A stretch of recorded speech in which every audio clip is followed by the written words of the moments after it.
What is going on, everybody? We're here, back for a brand new episode of Umineko When They Cry. Last time on, we had the first confrontation and confirmation that Kenzo is still indeed very much alive, and he finally met his family face to face in over nearly 90 hours in this game. And basically, he said they were all failures, but they were able to, at least Nanjo was able to convince him in a roundabout way and in Kenzo's own twisted logic that he should look into his grandsons instead of his, siblings that are his own children that he deems as failures. So, everything just ends well, and Kenzo accepts that, and he's going to test them.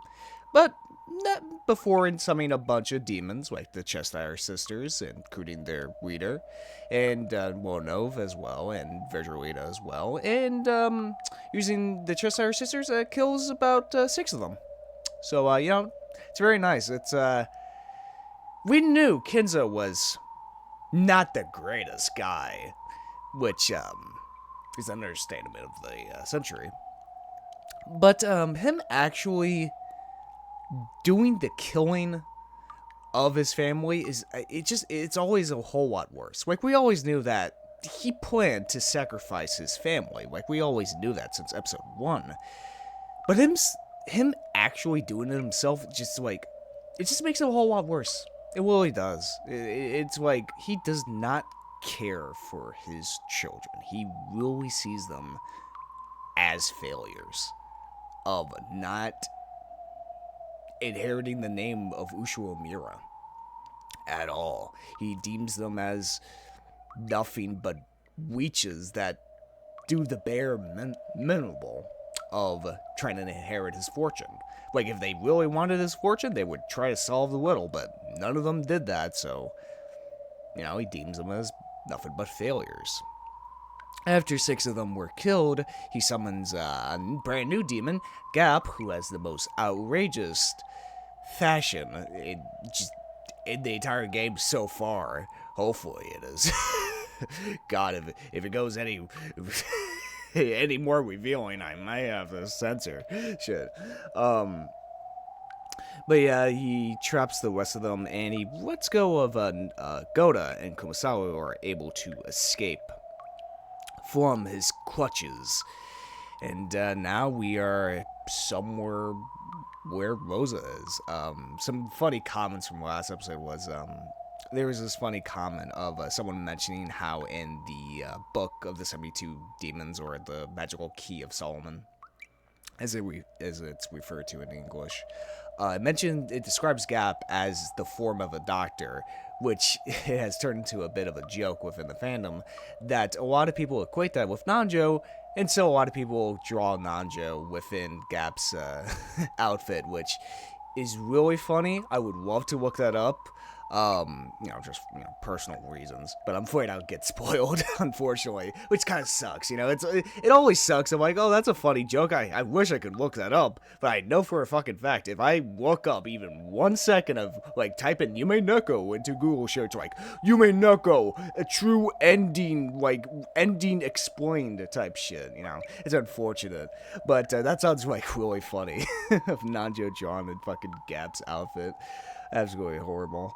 Another interesting tidbit is that in the original Japanese text, what they refer to when the Cheshire Sisters are summoned, because they say they're the Pendragon of Cheshire Sisters, Pendragon core, something like that. In the original Japanese, it's actually referred to as a Dragon King, which is the title of a Master Shogi player, which is, once again, another kind of chess reference, which is really funny. And also, Pendragon is also a reference to Arthurian legend as well, with Arthur Pendragon. I've never really looked into Arthur, war at all. I know the basics, like Merlin and Arthur and the Knights of the Circle. Whatever, I've never really looked into that. But actually it brings me to a very interesting point that I thought of before starting this video. It's the fact that it's very interesting that Ryokushi back to back made two games that are suitable for both Eastern and Western audiences. You know what I mean? Because with Higurashi, it's more of a slice of life, right? And I feel like in Japan, slice of life anime is way more popular than the West. I'm not saying there isn't an audience in the West, but there obviously is. But I feel like in Japan, slice of life anime is way more popular than here. And now here with Umineko, there's obviously a whole bunch of Western, references to demons, witches, all types of stuff, even fucking Winchester like rifles as well. And it's I just find it like very funny that he's able to basically make two games back to back that's suitable to both like major markets, both Eastern and Western, with the Eastern getting the slice of life horror game, while the West gets the murder mystery family drama of Yume Neko as well. I just find that very interesting of how it just the split between Higurashi and Yume Neko, East versus kind of West in a sort of sense, I guess. But I just find it very interesting. I just there's just so many aspects of this game that I just love to delve into. Just so many different things on meta levels, on in the story levels. There's just so much. There's just so much to this game, and I love it. I get to talk about it for 2 straight hours, and hundreds of people get to watch it and able to enjoy my goddamn ramblings. But anyway, let's get right into it. Silent, black, cold, painful. Rosa regained consciousness bit by bit, and the first thing she thought was that it would have been better if she hadn't. After all, with her body this cold and hurting, the pain grew the more her consciousness returned. It felt like she'd been sweeping on ice-cold marble in the darkness, lying face down for a long time. This is why I always tell myself, even if it's just for a nap, I've got to at least grab a sofa. I know that if I naively try to close my eyes for just a second, and end up sweeping on the floor in the study chair, it'll hurt my body weight and make things difficult. Since I slept on such a cold and hard floor, even my bones are ice cold. Since I slept on such a hard and cold floor, the half of my face pressed down against it hurts a lot. If I were to look into a mirror right now, I'm sure I'd see an embarrassing mark. I didn't think that just rubbing it would make that mark disappear, but I stroked the hurting side of my face anyway, trying to smooth it over. Whoa. I wonder where this is. Why the hell is Rosa here? I thought it was pitch black, but it looks like it isn't. After all, I can faintly see my own body. Without a doubt, there was some source of light. But even if I looked up at the ceiling or else the sky, there was only an expanse of blackness, and I couldn't see a proper light. My body alone was slightly lit, whereas everything else was sunk in darkness. It's what this world was like. It was almost as though Rosa alone had been abandoned in a forgotten world.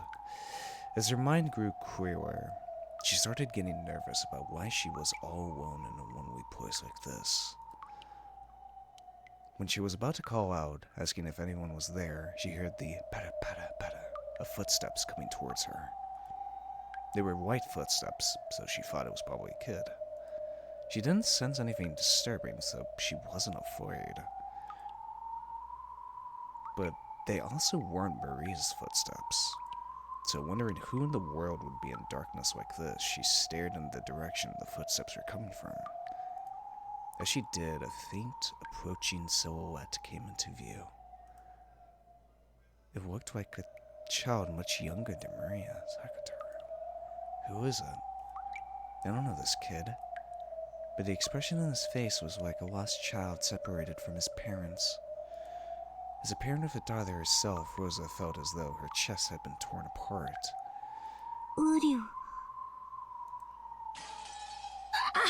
Ooh. The instant the kid muttered that infantile word, she felt pain in the left of her face that started hurting from the cold floor, as though it had been pierced by long, thin, hard needles. Without thinking, she pressed her hand against that side of her face. 大丈夫？まだ痛い？ありがとう、僕。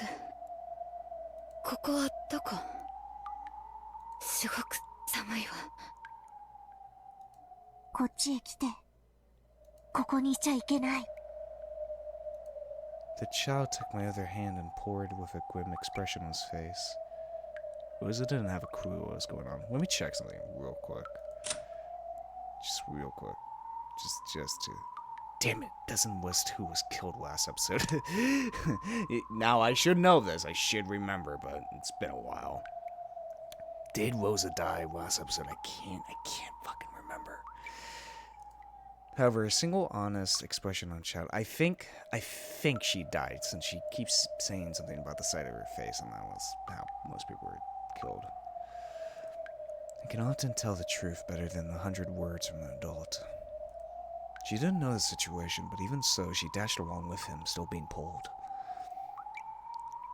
But this was a world where nothing could be seen in darkness except for their own forms.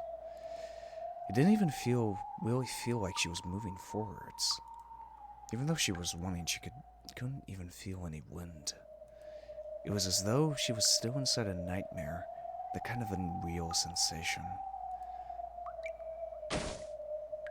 So even though I ran, I couldn't maintain my sense of balance, and my legs got tangled and I fell. Even in the world that didn't feel real, the pain of smashing my face against the cold, hard floor was reality itself. ウリュウ、大丈夫？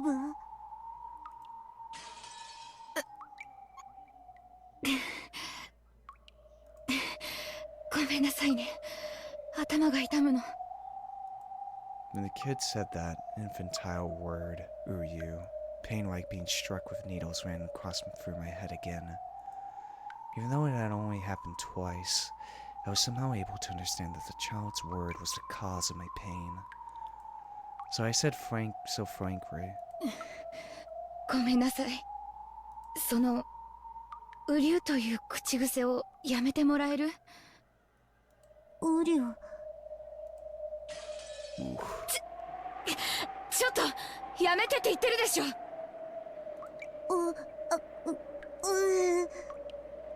ごめんなさい。 I had the feeling that this child's apology caused a sharp pain in my forehead this time. What is this child? I know there's no malice in him, but when I'm around this child, my head hurts. 大丈夫？早く行こう。ここは行っちゃダメ。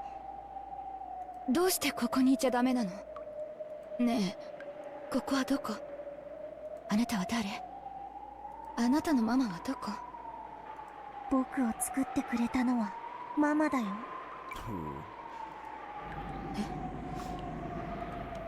That child stared at me with round eyes. This kid's mama is me? Who? Who is this kid? I don't remember at all. 僕のこと忘れちゃった。ママが僕を作ったんだよ。ちょっと冗談はやめて。私の子供はマリアだけよ。そう。マリアはどこ？マリアはどこなの？マリア！ I suddenly grew nervous about Maria not being there. Why am I all alone in a place like this? Where's Maria? I'm not only able to be me because Maria's there for me. マリアはいるけど、今はマリアじゃない。今は会わない方がいいの。She's not Maria. その方がママのためだし、マリアのためなの。マリアのためにも逃げて。え？何を言ってるの？マリアはどこ？マリア！返事をして！マリアに見つかっちゃう。早くこっちに来て、ママ。 The child pulled on my hand again. He was probably pulling me in the opposite direction from Maria, so I stopped walking. 話してよ。大体あなたは誰よ。あなたにママなんて言われる覚えはないわよ。僕を作ってくれたのはママだよ。忘れちゃったの？マリアのバースデープレゼントにするために僕を手作りしてくれたの忘れちゃったの？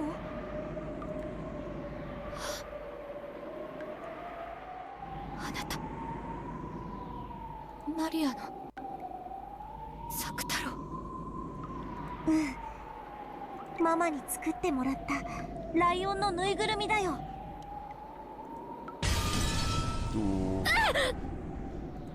A fierce, sharp pain struck me. It came from the palm he had grasped me with his hand. When I knocked his hand away without thinking and looked at my palm, a hole the size of a thumb had opened there, and a deep red blood gushed out. It was a hole so big that I could see through to the other side. ウリュウ、大丈夫？ Shit. 大丈夫？どうしたの？ Sakatoro noticed my wound and panicked. As far as I could tell by looking at him, he couldn't understand why my hand had sustained a serious injury. In my eyes, it felt like I'd been injured because he grabbed my hand. Regardless of whether there was malice in him, I understood that this child was something that would do harm to me, and he instantly seemed eerie. あっちへ行って。あなたなんか知らないわ。作太郎は気持ち悪い下手くそなぬいぐるみでしょ。私は知らないわよ。ママなんかじゃないわよ。あっちへ行って消えて。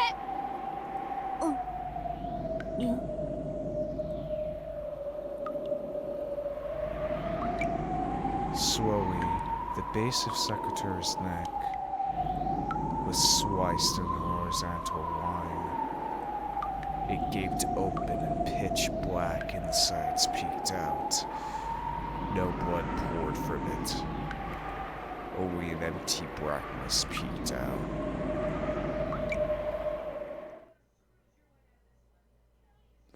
Whoa.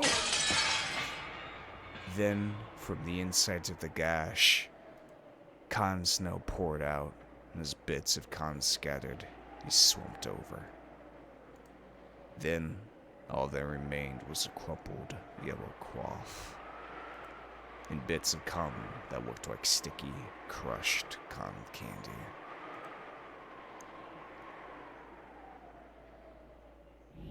A lion's stuffed animal. Without a doubt, these were the remains of the Sakatoro stuffed animal that I tore apart on that day, while overcome by my emotions.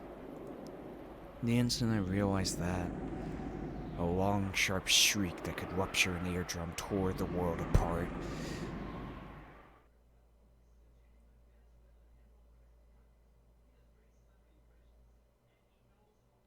Shit.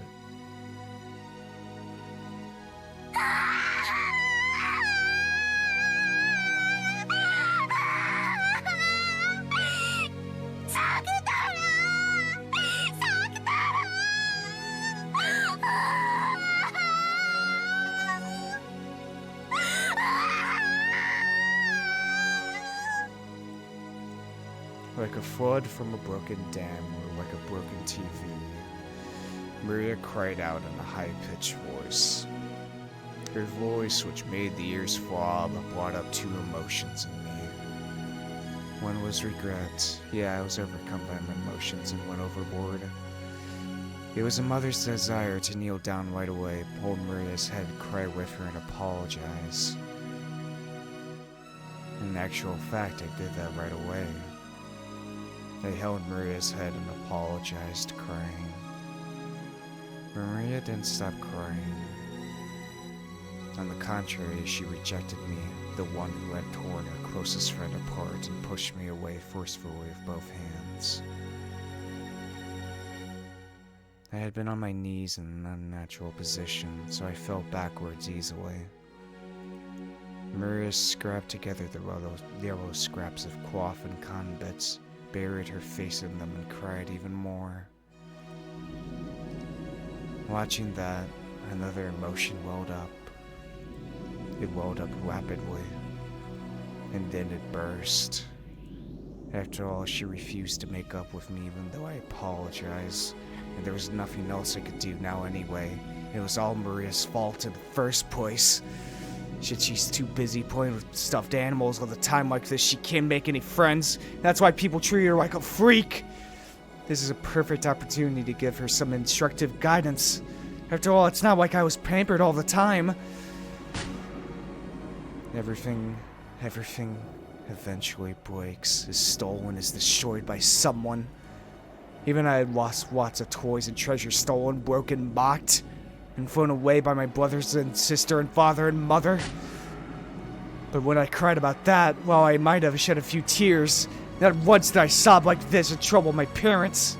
Throw a tantrum, get mad, hit the floor and kick and make a racket. Even though I always wanted to, I thought I'd get in more trouble if I did, so I always held it back. It's because I held it in that I was able to become the wonderful adult I am now!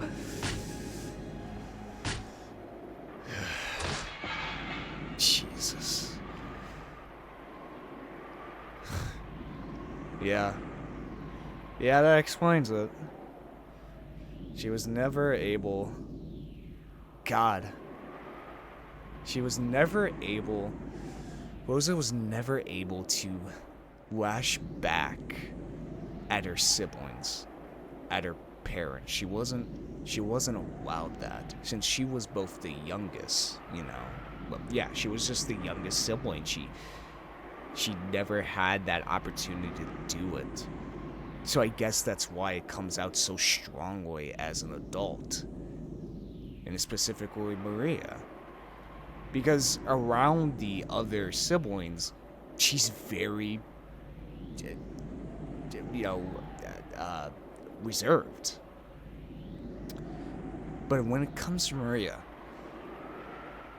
in a sense, because she isn't the youngest anymore, she isn't the weak link within that relationship, that she's able, in a sense, to express her emotions, able to release that anger that's been welling inside of her for years, since childhood.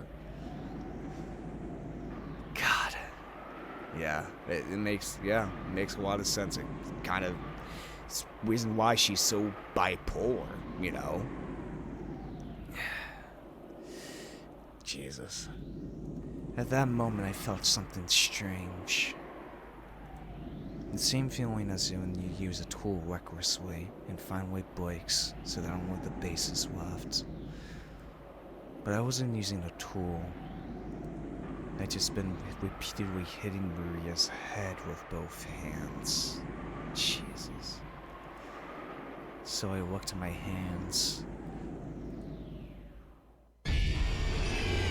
From my wrists onwards, my hands had broken off, splintered, and disappeared.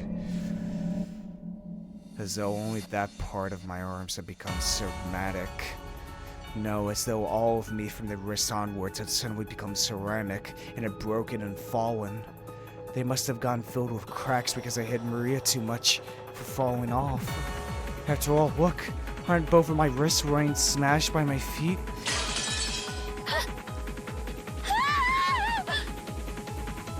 There was no pain, but the shocking sight of my hands breaking off from the wrist onwards made me scream.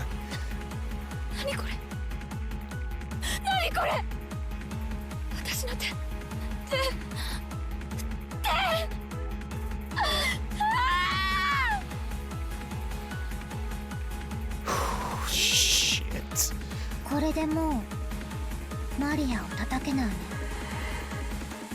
Ignoring my confusion, Maria spoke with an icy voice, slowly moving her hands away from her head where they had been defending against my barrage. 何よこれ。私の手。何をしたのよマリア。これは何なのよ。何これ、何これ。 Behind Maria's back, a black silhouette had appeared. It was a silhouette of an adult. Who? 娘の頭を見、絵本を見、温かい食事を作ることのできる腕も残してもよいかと。ママはマリアの頭を撫でるより叩く方が多いよ。絵本なんかめくってくれない。ご飯だって作ってくれない。マリアが自分で買いに行くの。でも同じお店に何度も行っちゃいけないし、顔を覚えられてもいけない。おまわりさんに話しかけてもいけない。なんで？どうして？マリアが悪いの？マリアはママに撫でてもらったり、絵本を読んでもらったり、一緒にご飯を食べたりしちゃいけないの？どうして？どうして？マリア悪くないよ。マリア悪くない。ママが悪い。ママが悪い。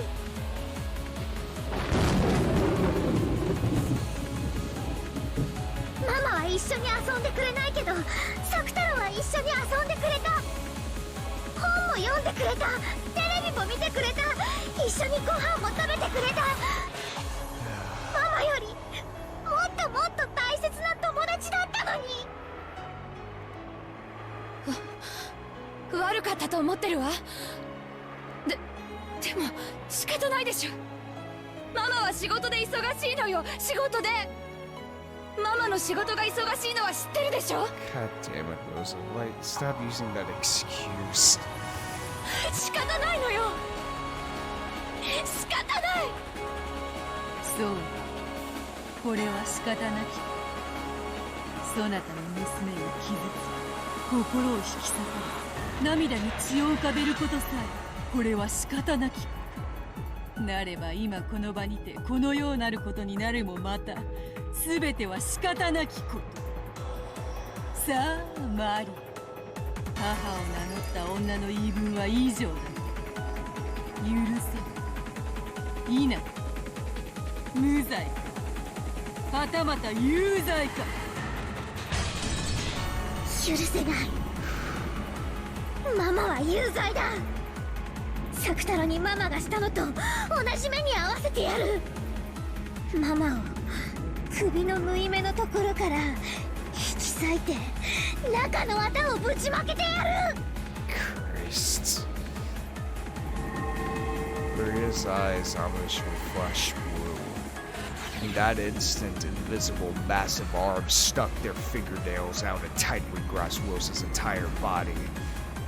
As the bones all over her body made a sound like twigs being stepped on, they cracked, literally broke apart. Rosa had understood vaguely. The massive arms were probably her own arms from the time she tore Sakatoro apart.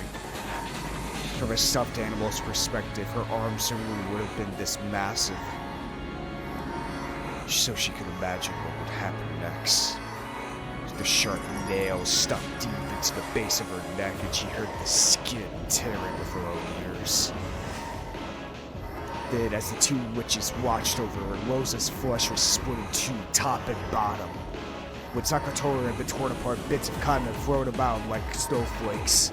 But in Rosa's case, something like black, thick tar came out filthily, flying all over the place. There wasn't even a trace of the red of blood. It was something black, filthy, and thick. It was probably what a bloodless, terrorless human kept inside their body.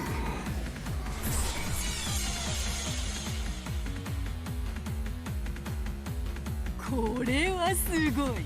醜い。なんと汚らわしき中身か。見事であったぞマリ。さあどうか。そなたの復讐は、そなたは母を許せる。否、無罪か有罪か。許せない。まだまだ許せない。有罪だ。When Beatrice brandished her pipe came, cold, but before I seeped up whose story was his working for a shit instance. Oh god.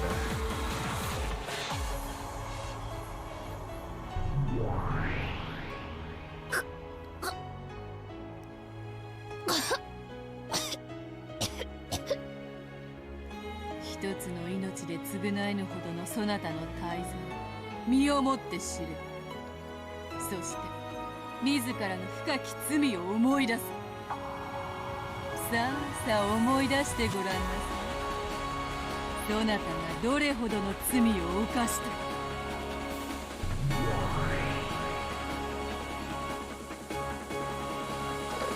もしもし、ママなの？ママは何時に帰ってくるの？ごめんなさいね。今日も仕事が忙しくて泊まりになってしまうの。またお仕事でお泊まり？ママのお仕事、今日も大変だね。ごめんね。本当に忙しいの。もうずっと会社に缶詰よ。外の空気も吸えやしないわ。This game is so good because I'm so goddamn conflicted about Rosa's punishment in a sense. On one hand, I can see where Maria's coming from. I can see why Rosa should deserve this punishment, but at the same time, it's... Does she really deserve this?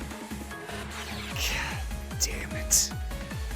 ママの仕事は早く終わらすだけじゃダメなの。より良いデザインを上げないと次から仕事をもらえない大変な仕事なの。だからどうしても時間がかかっちゃうの。分かってるよ。マリア、いい子でお留守番してるから、お仕事いっぱい頑張って早く終わらせてお家に帰ってきてね。ママのお仕事を分かってくれてありがとう。明日美味しいケーキを買って帰ることを約束するわ。ケーキいらないよ。ケーキ屋さんによって遅くなるより、その分ちょっとでも早くママが帰ってくる方が嬉しい。大丈夫よ。早く帰ってくるわ。約束する。だから美味しいケーキを2人で食べて、美味しい紅茶を2人で飲んで、一緒に新しい絵本を読みましょう。この間買った狼の羊のパズルで遊びましょうね。2人で一緒に。約束よ。 God damn it. 約束。待ってるね。お仕事頑張ってね、ママ。ほうほう、寂しい話ではある。互いを思い合う良き親子愛ではない。何か問題があるというの。マリ、そしてローザ。その約束は私はちゃんと守ったはずよ。次の日の夕方に約束通りケーキを買っていつもより早い帰宅をしたはずよ。マリアは知ってたよ。あの日の夕方ね、ママ宛てに着払いの荷物が来たけど、お財布の中のお金が足りなかったから、ママにどうしようって相談したくて会社に電話したの。特別な時以外はかけちゃダメって言われてたけど、ママのお仕事の大切なものだったら悪いしと思って電話したの。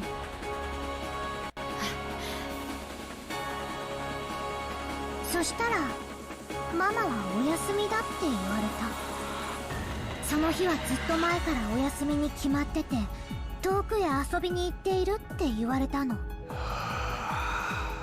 マリアは知ってたよ。 God damn it, Melissa. ママが嘘をついてるってずっと知ってた。でもね、作太郎がそうじゃないってマリアを叱ってくれたの。ママは毎日お仕事でとても大変。マリアを放っておいて遊んでるはずなんてないって。ママはお休みって言った人はきっと何か勘違いして言ってしまったんだよって。作太郎がそう言うんだもん。マリアは信じたよ。マリアは信じた。ママ大好き、ママ大好き。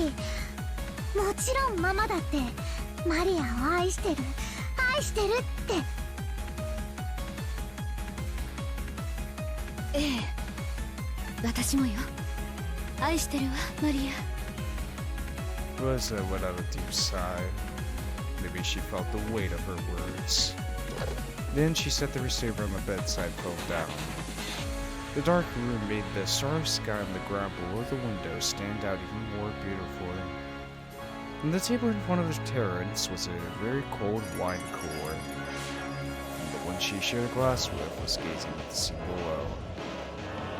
娘さんに旅行って話してないんですか？行くって言って前にうるさかったんで以来言わないことにしてるんです。その方が面倒がなくていいんで。娘さんが気になるなら無理に日程を組まなくてもよかったじゃありませんか。でもそれじゃいつまで経っても予定が合わないし、それは気にしないでって言ったでしょ。 The slender middle-aged man clad in a white robe gave a small sigh. Rosa reacted instantly to that slight action. もう娘の話はなしにして。せっかくの上等なワインが台無しよ。私はあなたに一人の人間としても女性としても魅力を感じています。ですがだからこそあなたとして時間を割くのは申し訳ないと感じています。私と娘の事情は気にしないでくださいっていつも言ってるじゃないですか。あなたと二人きりの時に娘の話はしないようにしてるでしょ。電話だって下のロビーでうるさい酔っ払いがバカ笑いしてなければここではかけなかった。ローザさん、こういう唐突な日程での旅行は娘さんのためにも今後は少し考えませんか？互いの日程があった時だけでいいじゃありませんか。それじゃ全然日程が合わないじゃないですか。私はいつだって一緒にいたいのに。それは子供の恋愛の仕方です。大人同士の恋愛はもう少しストイックであるべきですよ。ローザさんと一緒にいられる時間が長く取れないことは僕も寂しいです。ですがその限られた時間と機会で僕たちは十分に大人の恋愛を楽しめていると思いますよ。それはもっと娘と一緒にいろと、女でなく母でいろということですか？あなただって望んでいることでしょう。娘さんと一緒にゆっくり過ごしたいとあなただって思っているはずだ。僕は逃げません。僕との時間を優先するために娘さんを犠牲にするのは気の毒だと申し上げたいのです。奥さんとのより戻したんですか？ Oh boy. 別れるのが嫌になったんですね。妻の話はしたくない。あなたが娘さんの話をしたくないのと同じです。子連れの女は面倒だって思ったんでしょう。そんなこと今までに一度も言ったことはありませんよ。みんな子連れだと分かると手のひらを返す。あの子の養育費は気にしなくていいからと言ってもみんな手のひらを返す。 That's true. あなたは娘のことを理解してくれてると思ったのに、やっぱり子連れだと嫌なんですね。そうは言っていません。ローザさんのことを嫌いになってなどいませんよ。私が言いたいのは娘さんをもっと大事にしなさい。あなた自身もそれを望んでいるはずだ。だから娘さんに嘘をついて自らを傷つけてほしくない。そう言ってるだけなんです。嘘つき。私のことが面倒になっただけ。そうでしょ。そんなことは言っていない。いいえ、わかるの。私にはわかるわ。あの子を理由に何度も捨てられた私だからわかるの。雰囲気でわかるわ。そうよ、あなたもそう。他の男たちと一緒。子連れの女は嫌なのよ。バツイチは嫌なのよ。面倒なのよ。知らない男と作った子供の親になんかなりたくないんでしょ。そうよね。その気持ちすっごいわかるわ。子連れの男と付き合ったことがあるけど、その気持ちすっごいわかったの。だから娘を理解してくれるあなたとなら一緒になれるって信じたのに。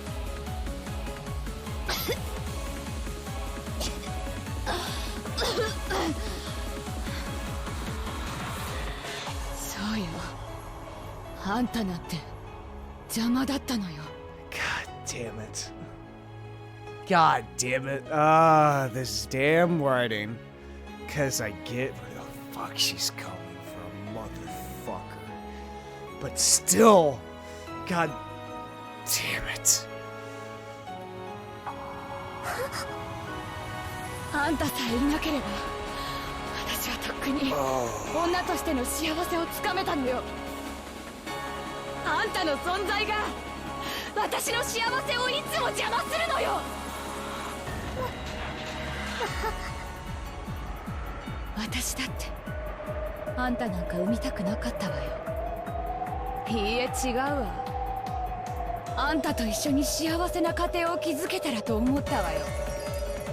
でもあんたが生まれる直前にあいつは蒸発したの。私と温かい家庭を築くと言って私を騙し、永遠に私の前から消え去ったわ。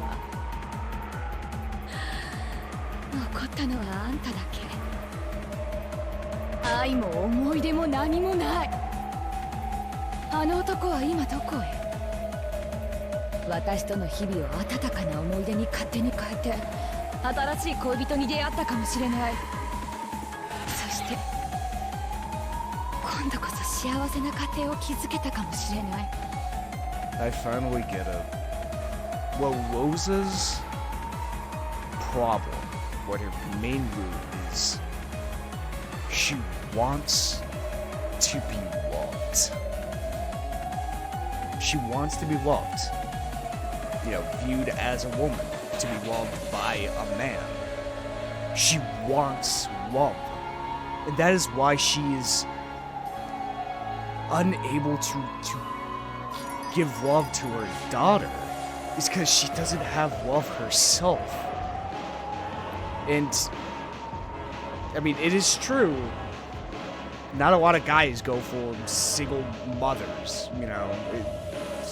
It's just it works both ways, really. But it's, she wants to be loved. That's why she's unable to give it to Maria. There were signs of it. There were signs of her being a good mother to her, but because she doesn't get that love from somewhere else. She certainly doesn't get it from her fucking family. Because her husband left before Maria was born, and she's unable to be with a boyfriend either, since they all abandoned her when she mentions Maria.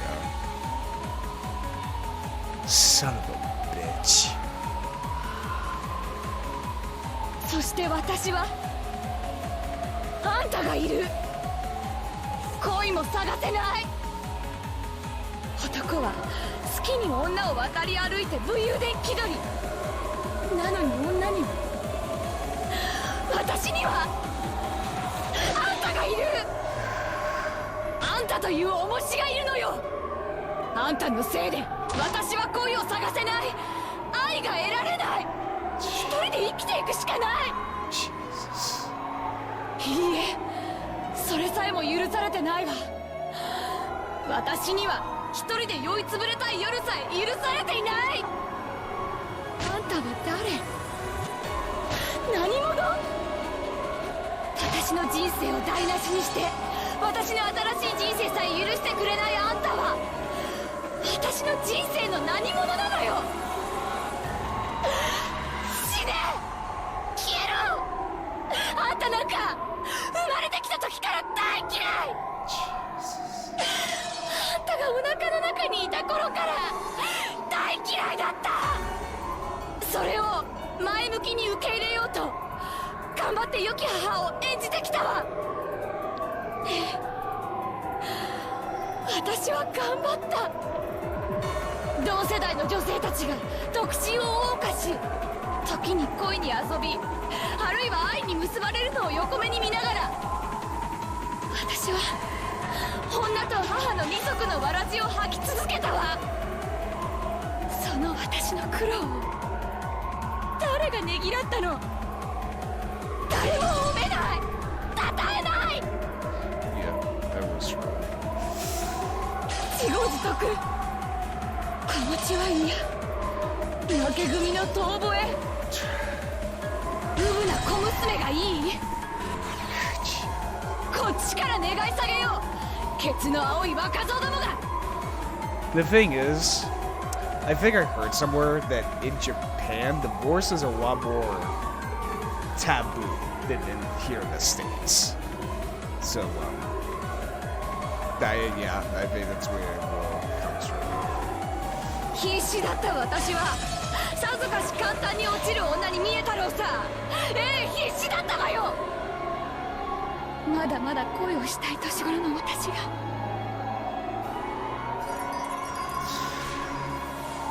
日々を仕事と育児で忙殺されていきこのまま老いてこのまま人生を終えるだろうと悟った時どれほど必死だったか想像もつかないでしょうよ。 I wonder. I want to check something real quick. I think it lists character pages. No, it doesn't.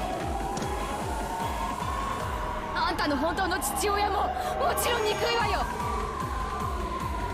でも破局を迎えた責任は私と彼に半々だわ。私にも逃げられるだけのしつこさがあったのかもしれない。でもその後の破局は全部あんたのせい。私はあんたにそれをなじったことはあったないでしょ。男に逃げられて酔いつぶれたいその次の日があんたの授業参観。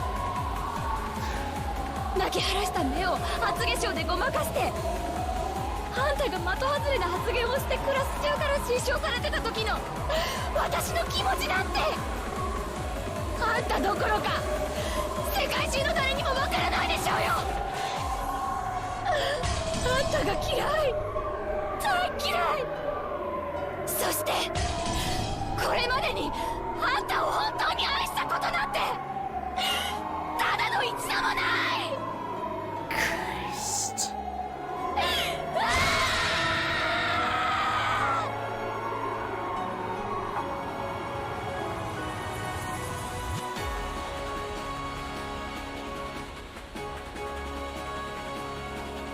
Fuck.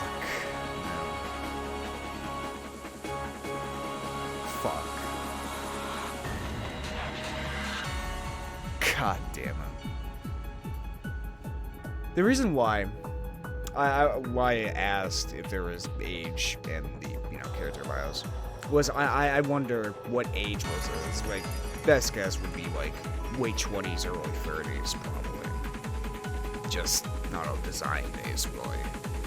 Which it would make a lot more sense for her trying to be both a mother and a woman. You know, it's Christ.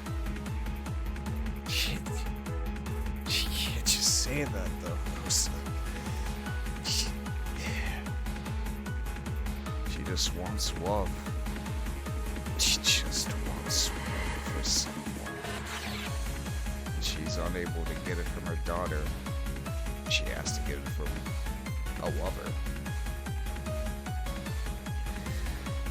Oh, God.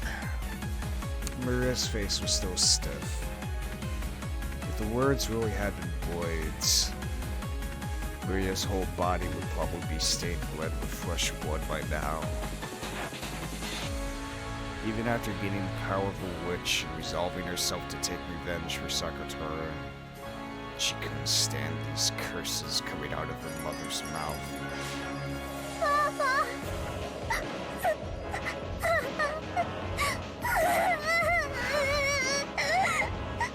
Christ. ああ、情欲に溺れた女のなんと醜きことか。これがこの女の本性。邪悪を極めし千年の魔女のわらわと見るに耐えぬことこの上なし。ああ、マリアよ、今こそ決別の時。そなたの母を名乗った醜き肉の塊を打ち砕け。そなたの無垢なる魂、親子なる鎖にてこれ以上束縛される意味はなし。自らの魂を自らの手で今こそ解放せよ。そなたは自らを守る牙と爪を今こそ手に入れたのだ。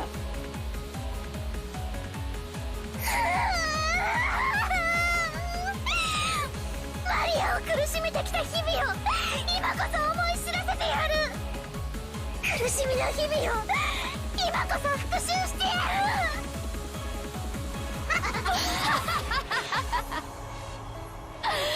その私を苦しめてきたのはあんたじゃない。私が復讐したいくらいよ。あんたが生まれる前にそうすればよかった。あんたなんか産まなければよかった。消えてしまえ。うわ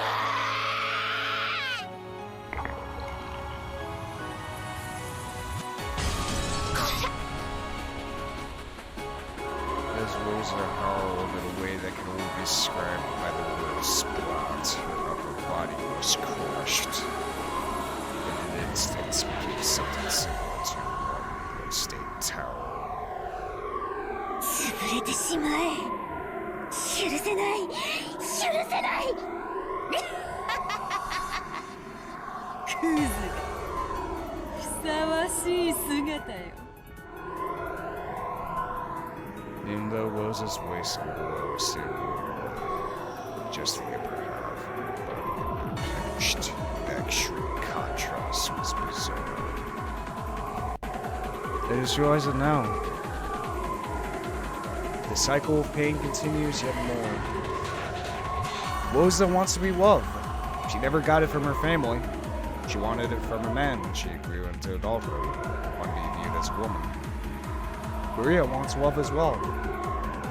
And that love was circumvented through Sakatoro, which Rosa made for her. But Rosa tore up that love in front of her. Once again, the Ushiro Miras, they continually create their own destruction, their own cycle of pain. Be it Kenzo being forced to be the head of the family via 6 toes on his feet after the Kanto earthquake. Be it Ava being ridiculed by Klaus because Klaus wanted so desperately to have approval by his father, to be loved by him as well. Yet, Kenzo always loved a non-existent love. They even love his wife, even if he wouldn't leave her either. Why he set up a second mansion, the love he could never get, so he had to create it himself. But even when they did all those things to siblings, in the end, Kenzo was still disappointed in them, deemed them as failures.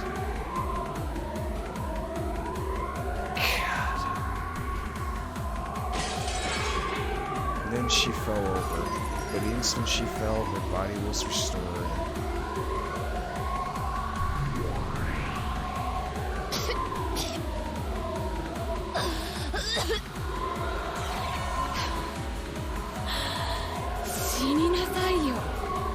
たがさ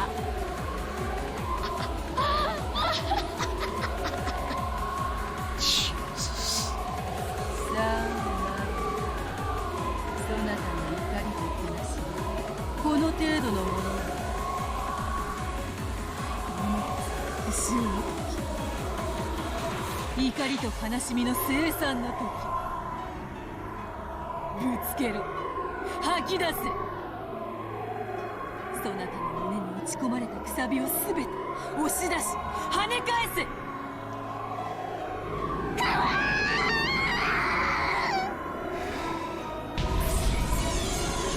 Murasao was adored with the ugly sound of flesh and bone being crushed at the same time. That is woes who had foully insulted Maria waist split enabled.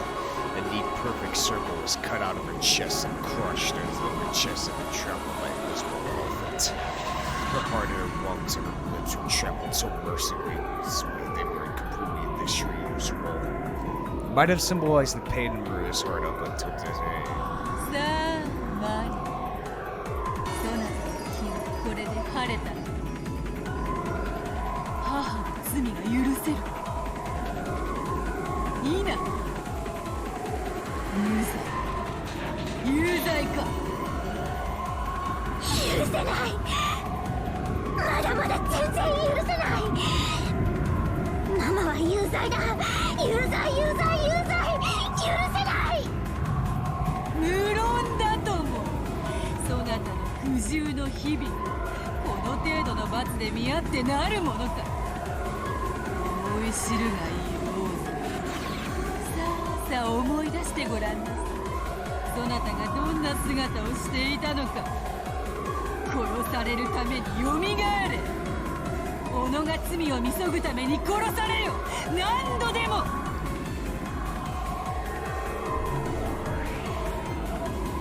When Vita waved her cane, the body was restored again. Rosa sat up, coughing violently in apparent pain. And once again she spat out curses, rejecting Maria. お前はママなんかじゃない魔女だマリアとママを苦しめる魔女だママの姿をしているからって許さない許さない魔女はあんたでしょ気持ち悪い本ばかりに魔女ごっこにかぶれて消えるのはあんたの方よあんたのせいで私まで変わり者扱いあんたのせいであんたのせいでお前なんか産まなければよかったお前なんか生まれてくるな生まれてくる前から大嫌いだったのよ God.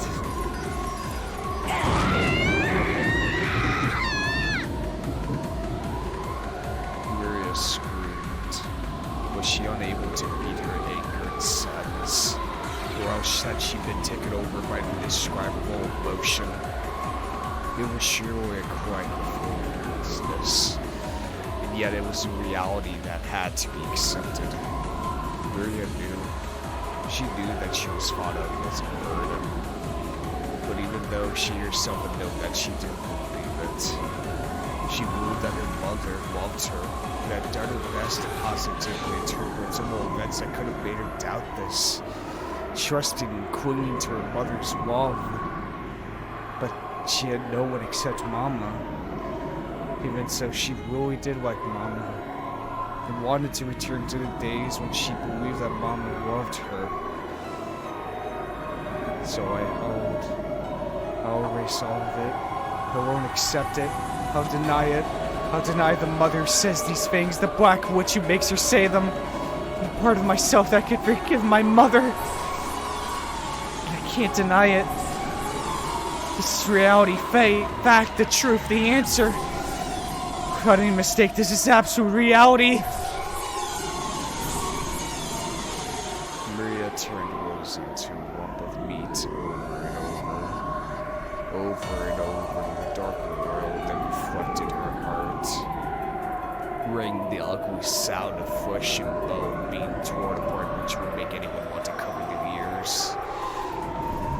Each time Beatrice revived Rosa, she dragged her back into the world of endless torture which could not be escaped from even by death. There was the true deepest hell that endless from which Beatrice could create. However, this world was not made endless by Beatrice's will, because every time Rosa turned into a woman being, she asked the same question to her. 気は晴れたかマリア。そなたの怒り母を許せるもの。許せるものか、許せるものか。許さない、許さない。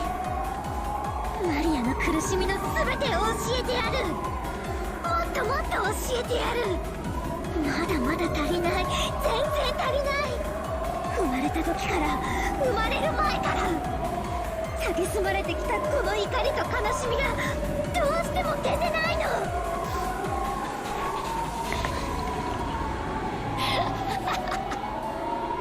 あんたなんか大嫌い大嫌い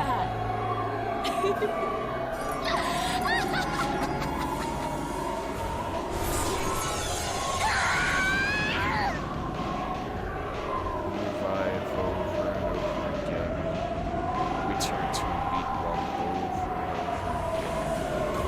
In various ways she crushed, smashed, beat, and tore to bits. Flying blood, splattered flesh turned the once pitch black world into a world of mixed red and black. Maria's anger still hadn't calmed down. It was as though she was spitting out all this suppressed rage from the time of her birth until today. If that all became poison to her heart, then would the repeated murder of her mother purify her soul? Would even this wasteful murder save her soul at least a little bit? This endless torture might have become a slight diversion from her sad, unrewarded life. After all, it seemed that she finally been able to regain her smile. 面白い。マリアの不幸の根源め。面白い。私の痛みがこの程度ではないこと。どうしたの？もう笑わないの？笑ってみせろよ。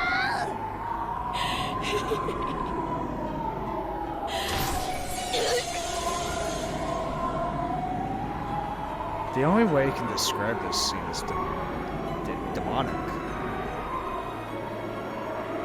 It's a mother and daughter. A daughter who hates her mother. Mother who hates her daughter.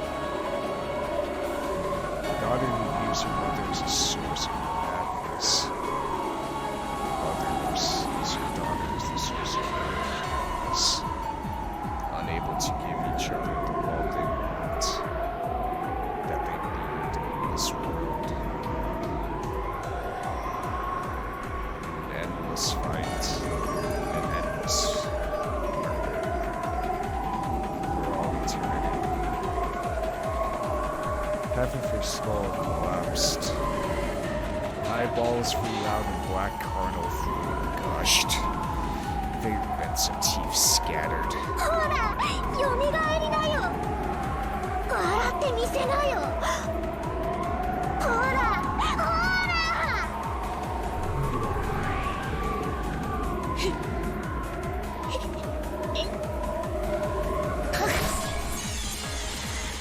Her whole chest, along with her lips, turned inside out, exposing her filthy innards.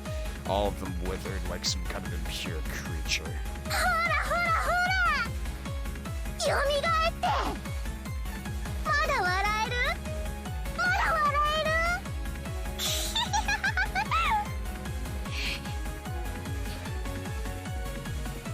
る？ Rosa couldn't laugh anymore. But her face was laughing. It was filled with a twisted laugh and covered with a malice that rejected her unwanted daughter. I erased that laughing voice. Next, I'll erase that laughing face. I'll erase it, I'll crush it, I'll tear it to bits. 笑えよ。笑ってみせてよ、ママ。 Jesus.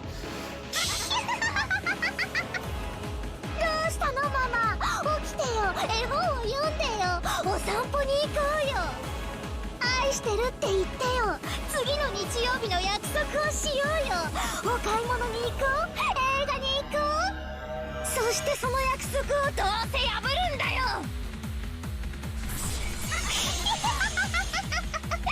楽しいねママ、楽しいね。マリアは今ママと遊んでるんだね。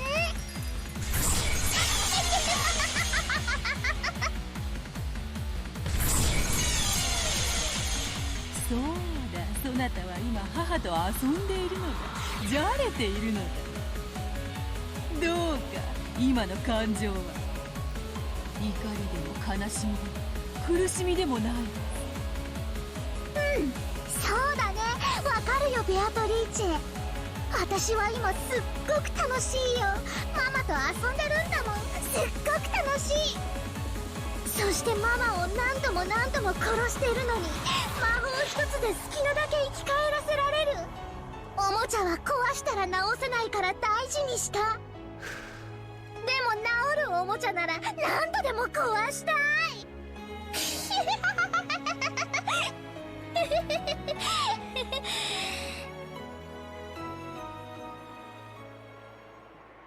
でも作太郎は治らないんだね。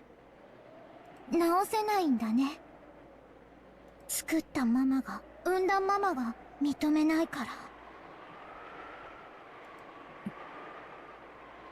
私もママに認められてないんだね。だから壊れたマリアももう治らないんだね。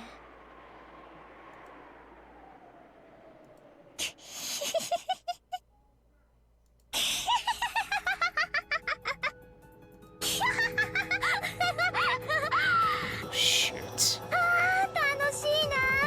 楽しいよママ。こんなにも楽しくなったらなぜかママが許せる気がしてきたの。ねえベアト、これはとっても不思議な感情。どうしてマリアはママを許せる気持ちになってきたの？それは生き死にを自由にできる力を得た魔女のみがたどり着く達観の境地。いつでも殺せ、必要ならよみがえらせ、面倒ならまた殺せばいい。それをいつでも指一本鳴らすだけでできることを知ったなら、人の世のざれ言などその全ては聞き流すに等しい虫の声いいかよ。そなたに母を許そうという感情が芽生え、そなたが母の愛に目覚めたからではない。そなたが今こそ真の魔女の世界の入り口に立ったからだ。ようこそマリア、深遠なそして甘美なる魔女の世界へ。なったんだ。マリアはもうマリアじゃない。まだ見習いかもしれないけれど人間の世界を超えた。私はもう原初の魔女見習いマリアなんだ。もう私は何も悔しくない、悲しくない。ママ、許してあげるよ。きっと私はママを許せる。もうちょっとしたら許せると思うの。だって魔女だから。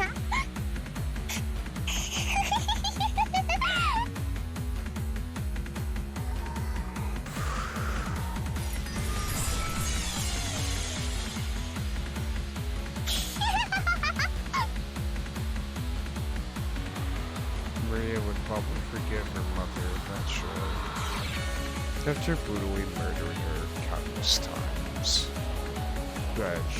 Graciously.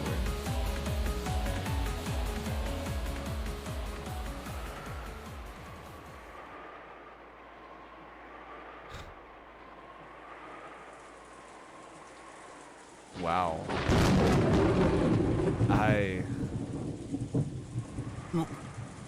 でけえな、今の落雷は。That scene gave me an emotion I can't describe. Sadness, disturbed, tragedy, spirit tragedy, That's the best way I can put that emotion I felt. Just pure tragedy.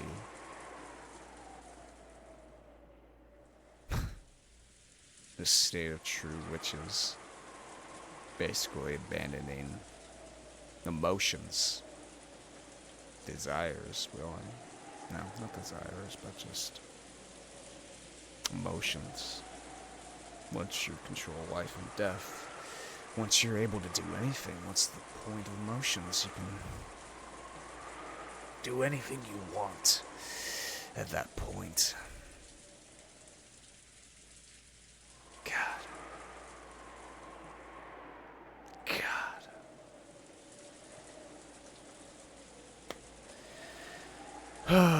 Fuck, man.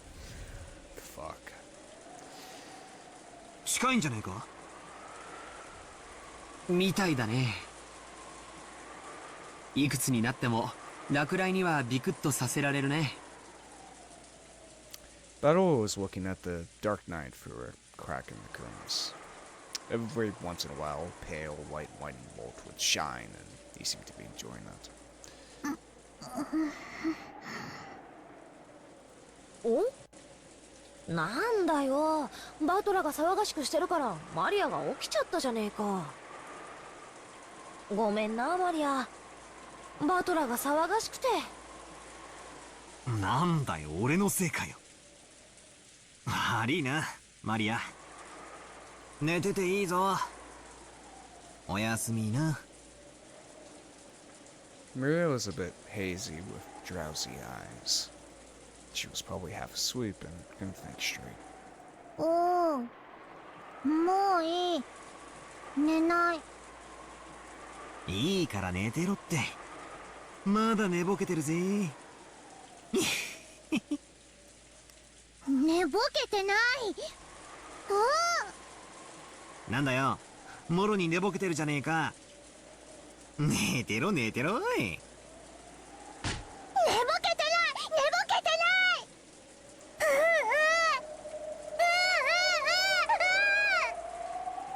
ない。よせってバカバトラ。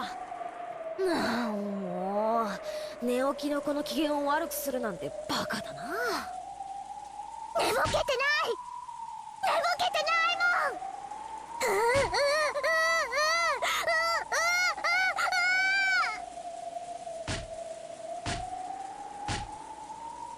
もん。わかってるよマリアちゃん。寝ぼけてなんかないよ。だから落ち着いて。寝ぼけてないもん。寝ぼけてないもん。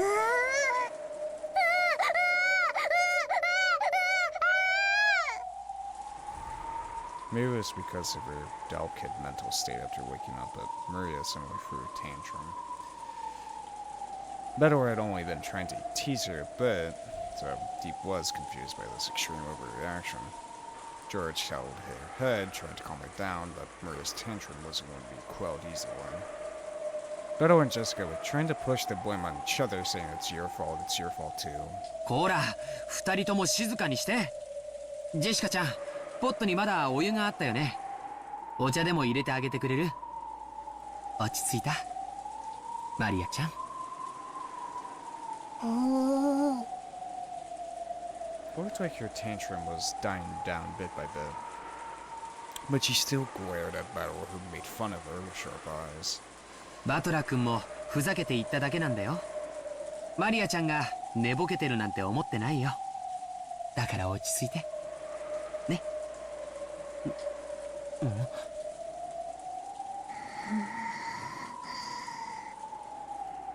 George noticed. Vera was staring at Battle with incredible eyes.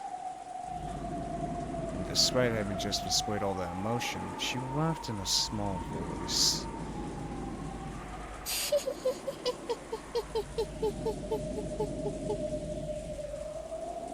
Instead of a laugh, it seemed more like she was muttering while thinking about, or else counting each hit. As though each time she said hit, something brutal would happen over and over.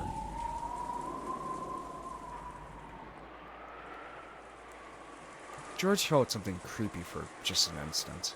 but you can spot the madness that peeked out of the depths of the girl's eyes for just a moment. After a short period of stunned silence on George's part, Maria stopped her bizarre, quiet laugh and pushed George's arm aside, as though telling him to let go. Oh, 許す。そうマリアちゃんは偉いな。 Well, I mean, we saw last time when someone became a true witch with Ava, and well, we saw how that went. バトラ君、マリアちゃんが許してくれたよ。仲直りして。ああ、悪いな、からかって。許してくれ。ほら、マリア。仲直りの印にカフェオレ作ってやったぜ。砂糖いっぱい入ってるから甘いぜ。いらない。でも許すよ。魔女だからね。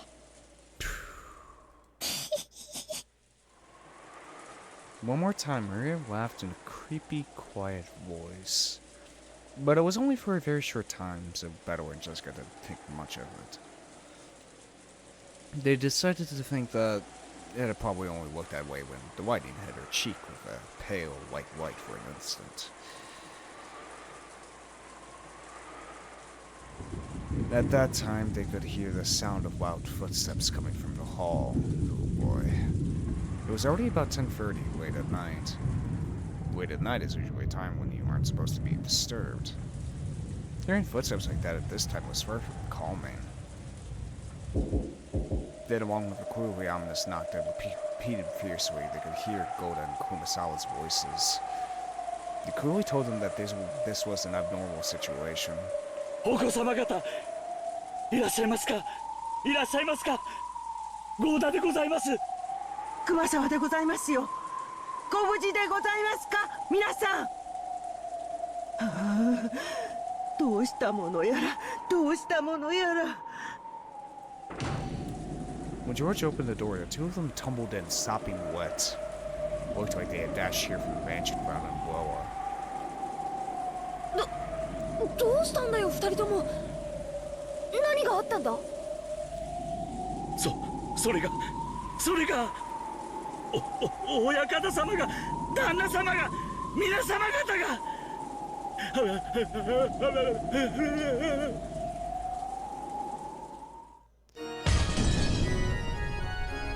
Shit. You motherfucker. Fucking cut off it there. It was a pitch black room. There were no windows, and with the weak white bulb, one could just barely make out the state of things around them. It appeared to be an old, forgotten underground storage room with some kind of dusty furniture haphazardly thrown into it. Damn, it really is a fucking dungeon. However, even with just a little light, one could at least make out that it probably wasn't a storage room. After all, that room was sealed off with iron bars. ここはどこなの？わからん。ここは屋敷の地下なのか。食堂の真下にこんな部屋があったのか。 They had dropped down into what appeared to be a pit, falling into this room. Therefore, it was natural to assume that this room was directly under the dining hall. However, not even Cross could bring himself to believe that there were pitfalls rigged in his beloved dining hall where he had enjoyed his meals for years, and that this dungeon-like room lay directly beneath it. It's very improbable, but not impossible for Kenzo. But the ceiling above was of crude stone craftsmanship, and they couldn't understand how they could have fallen from somewhere up there. Now, all 5 people who had been dropped here thought the same thing. Although they had the sensation of falling into a pit, there's no way there could be pitfalls in the dining hall, nor could this dungeon-like place be directly underneath it. But the truth was that they actually had fallen into this place and walked in. So, they were confused. あの高さから落ちて誰も怪我をしなかったのは幸運かもしれませんな。シャノン、カノン、君たちはこんな部屋の存在は知っていたかね。いいえ、僕たちもこのような部屋のことは存じかねます。本当に？ Interesting. So they all remember they fell into this room, but obviously none of them are injured. Well, depends on the height, but you would get like a sprained ankle or something.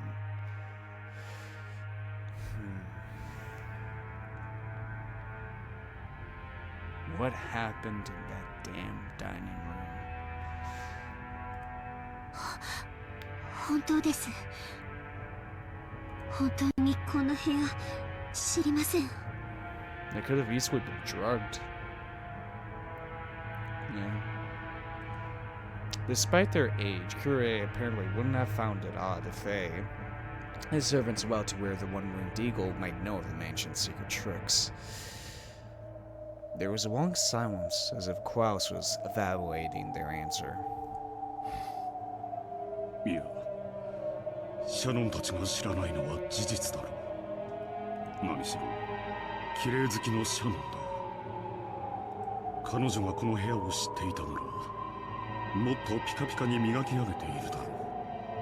この部屋の汚さが、君たちがこの部屋を知らないことの証だ。今はそんなことより、これからどうするかの方が先決だと思わんかね。その通りです。警察に、いえ、それから救急にも早く電話をしなければ。Not just words were hollow. Obviously, because they're fucking half their heads are smashed in. 6 people had been killed in the dining hall. Everybody had seen the exact moment that when they'd been killed. And since half of their heads had been destroyed, anyone could tell that the deaths had been instant with just a single glance. Everyone understood that first aid no longer held any meaning. ありがとう、南條先生。私たちは伴侶がもう生きてはいないことを理解できてる。I keep thinking, what possibly happened in the dining hall? What actually happened? What's the true reality is I don't know, fucking Kenzo just fucking got one of his guns and started shooting. Honestly, like, that's the only explanation that would kind of make sense, you know? And he held up Kraus, you know? That type of thing. And I don't know, poured some gas into the room as well. To knock him out with sweeping gas specifically. 気休めでも救急と言い添えてくれてありがとう。夏井。Once again, a grimly silence dominated the atmosphere. But Klaus shook his head harshly over and over, and for the time being, decided to forget the pain of losing his wife and to dedicate himself to figuring out where they were. みんな聞きたまえ。親父はもうダメだ。口で言って理解や説明が求められる段階にもうない。Nobody answered. Without any kind of discussion of mercy, 6 people had been killed in an instant. And Kinzo had been so bold as to proclaim that he'd become sacrifices for a ceremony involving 13 murders. Since we've been locked up in this place, we too will probably become the ceremony's next sacrifices soon. Around this time, our eyes became used to the darkness, and bit by bit, we were able to understand more about the dungeon's interior. What we thought was furniture haphazardly left in the dungeon turned out not to be furniture at all. They were things like small cages to lock people, restraints, or else torture racks. The fuck? At any rate, it was obvious that it was eerier than a mere jail cell. Since the objects were washed together and cloaked in thick dust, there was no doubt that they had been forgotten. Maybe you could even call these things Kinzo's sealed and forgotten madness. However, we had been locked away in this room. Those objects weren't exactly comforting to people who were locked up. hoping to be released without harm. とにかくここを抜け出そう。 Torture devices, huh? 私たちは伴侶や友人を失い、涙を流すことに時間を費やしたいが、今はそれ以上に子供たちの身が心配だ。お子様方はご無事でしょうか。祈るしかない。そういえば熊沢さんと郷田さんはここにはいないな。ひょっとすると無事に逃げ延びられたのかも。かもしれませんな。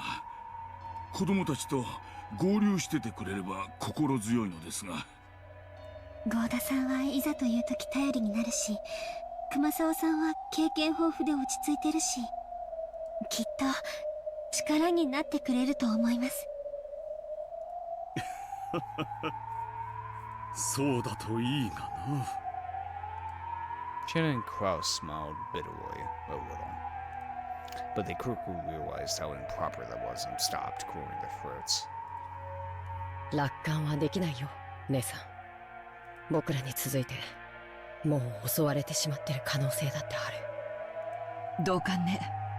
お父様が食堂で執行したのは魔女の碑文の第1の番の6人殺しなんでしょ。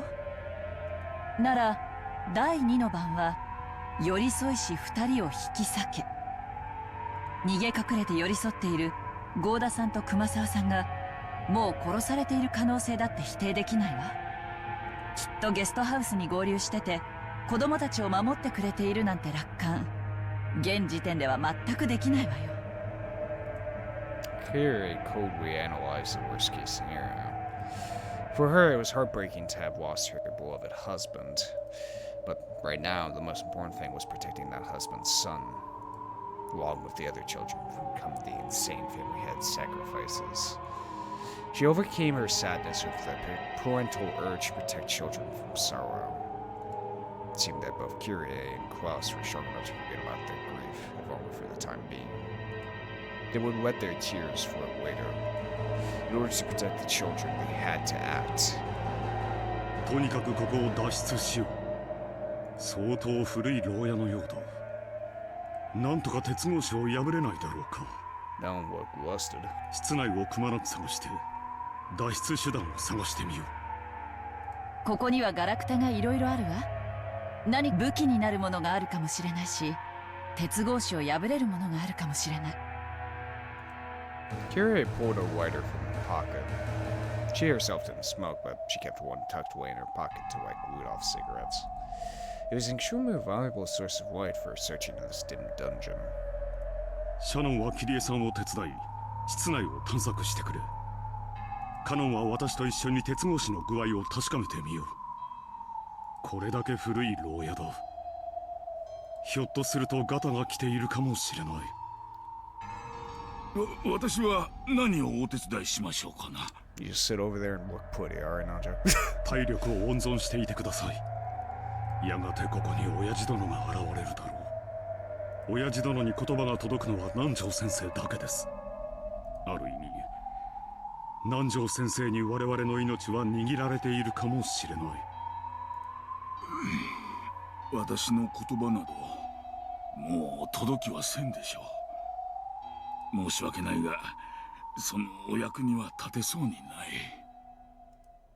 なら南條先生のお医者としての知識を貸してください。人間を即座に混沌させるような毒って存在するのかしら。人間を即座に混沌させる毒？ Kyrie's on my wavelength. どういうことですか？私たちは落とし穴に落とされてこの地下牢に落ちてきたと信じている。あの混乱している場で私たちはそうだったろうと信じたわ。でもこの地下牢の広さを測ってみて分かった。この地下牢があの食堂の地下というのはありえないことなのよ。どうしてありえないってわかるんですか？姉さんはバカだな。この地下牢は食堂に比べて狭すぎる。その通り。1番目に落とされたのはクラウス兄さん、2番目が私。クラウス兄さんはこの部屋に落ちてきた時、その場を動いたかしら。お恥ずかしながら落下の痛みでうめいていたよ。そのすぐ傍らに桐江さんがすぐに落ちてきたんだ。食堂でのクラウス兄さんと私の立ち位置と落下時の落下場所の距離が明らかにおかしいのよ。across the table. 確かに言われてみればその通りです。その次に落ちたのは私だから、お二人の位置関係はよく覚えている。食堂でのお二人の間の距離はこの部屋よりもあったかもしれない。私たちは落とし穴に落ちてダイレクトにここに落下したわ。集合する下水道管みたいに一度集められてからここに落ちたわけじゃない。落下は一瞬だったでしょ。そんな凝った排水管みたいな穴を転がされた覚えはないわ。確かに落とし穴では説明がつかんな。おかしな話だ。それと桐江様のおっしゃる人間を即座に混沌させる毒というのはどう関係があるんですか？桐江様は多分食堂に落とし穴なんかなかったとお考えなんじゃないかな。しかし現に私たちは落ちたぞ。落とし穴に落ちたような気がするが正解よ。無理もないわ。そうとしか例えられない体験だったから。なるほど。つまりこうおっしゃいたいわけですな。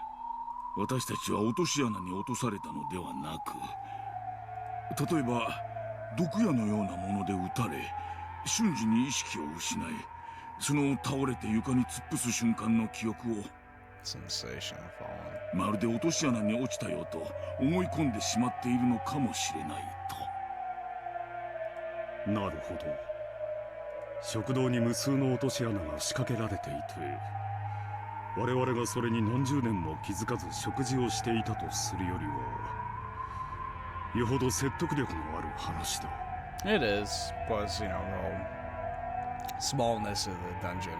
But at the same time, if the dungeon was a little bit bigger, I would have believed it, because fucking Kidzo made a fucking mansion on the other side of the island that nobody knew about. 姉さん、時計はある？うん。懐中時計があるわよ。22時40分くらいね。Damn it, 2040. 僕の時計もそうなってる。つまり僕たちは食堂での大騒ぎから十数分も時間を経過させてないってことになる。10 minutes, huh? 私の時計も同様だ。我々が混沌させられてどこかへ担ぎ込まれたと仮定するに、時間の経過が短すぎる。Could have changed the watches for some reason. 時間だけを見るなら、やはり我々は食堂の真下へ落とし穴で落とされたと考えるのが妥当だ。If they did knock him out and change the watches, why would they do that though? What would be the reason? 時計の針なんていくらでもいじれるわ。私たちが気絶している間に全員の時計を巻き戻したのかもしれない。その可能性がなかったことは証明不能よ。Perhaps try to believe within magic. Perhaps. 落とし穴にせよ、混沌させる毒にせよ、私たちは用心するに越したことはないというわけですな。それで南條先生、混沌させる毒は存在するんですか？それは、桐江さんの論法と同じですな。私の知らない未知の毒物にそういう効用のものがないとは証明できません。用心に越したことはないということね。ごめんなさい。無駄な質問だったわ。ただ私の仮説によりこの地下牢が食堂の真下とは限らないという可能性は示唆できたと思う。なるほど。広大な森の中のどこかに隠されていると噂される親父殿の隠し屋敷の地下牢に運び込まれている可能性もあるということか。ここを脱出して外へ出ればそれもわかる。それを詮索するのはここから出てからでもいいだろうな。その通りね。本当にごめんなさい。さっきから無駄な質問と詮索ばかりだわ。いや、とても頼もしいよ。今後も何かに気づいたら教えてくれたまえ。ここを脱出する何かのヒントになるかもしれない。ルドルフからいつも聞かされていたよ。君の発想にはいつも驚かされ、時には重要なヒントにもなるとね。君がここにいてくれたのは不幸中の幸いだ。ありがとう。私もルドルフさんに聞いてるわ。クラウス兄さんは普段は威張っているけれど、いざという時は責任感にあふれる頼りがいのある兄だって。さすがにそれは世辞が過ぎるね。くそ。それにしても頑丈な鉄格子だ。カノンの方はどうかね。いいえ、こちらも全く。Cross and Ken tried wiggling the bars in various ways. There were a few bars that could be twisted, and a few had enough space to rattle a little bit around in, but they couldn't be broken if you betrayed for long. However, they were still hoping they could use some kind of lever-like tool. It was still far too early to give up yet. The children's lives were hanging in the balance. Even if there was no hope, they couldn't stop the struggle. It was better for them to act this way. If they were to stop, then no doubt they'd once again be overcome by the grief of losing their loved ones and curl up, clutching their knees.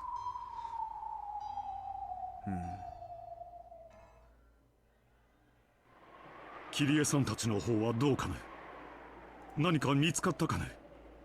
握って隠せる程度の石ころは見つかるわ。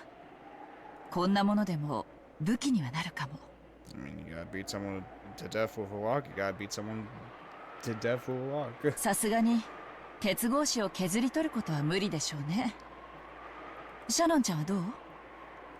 いいえ、何も。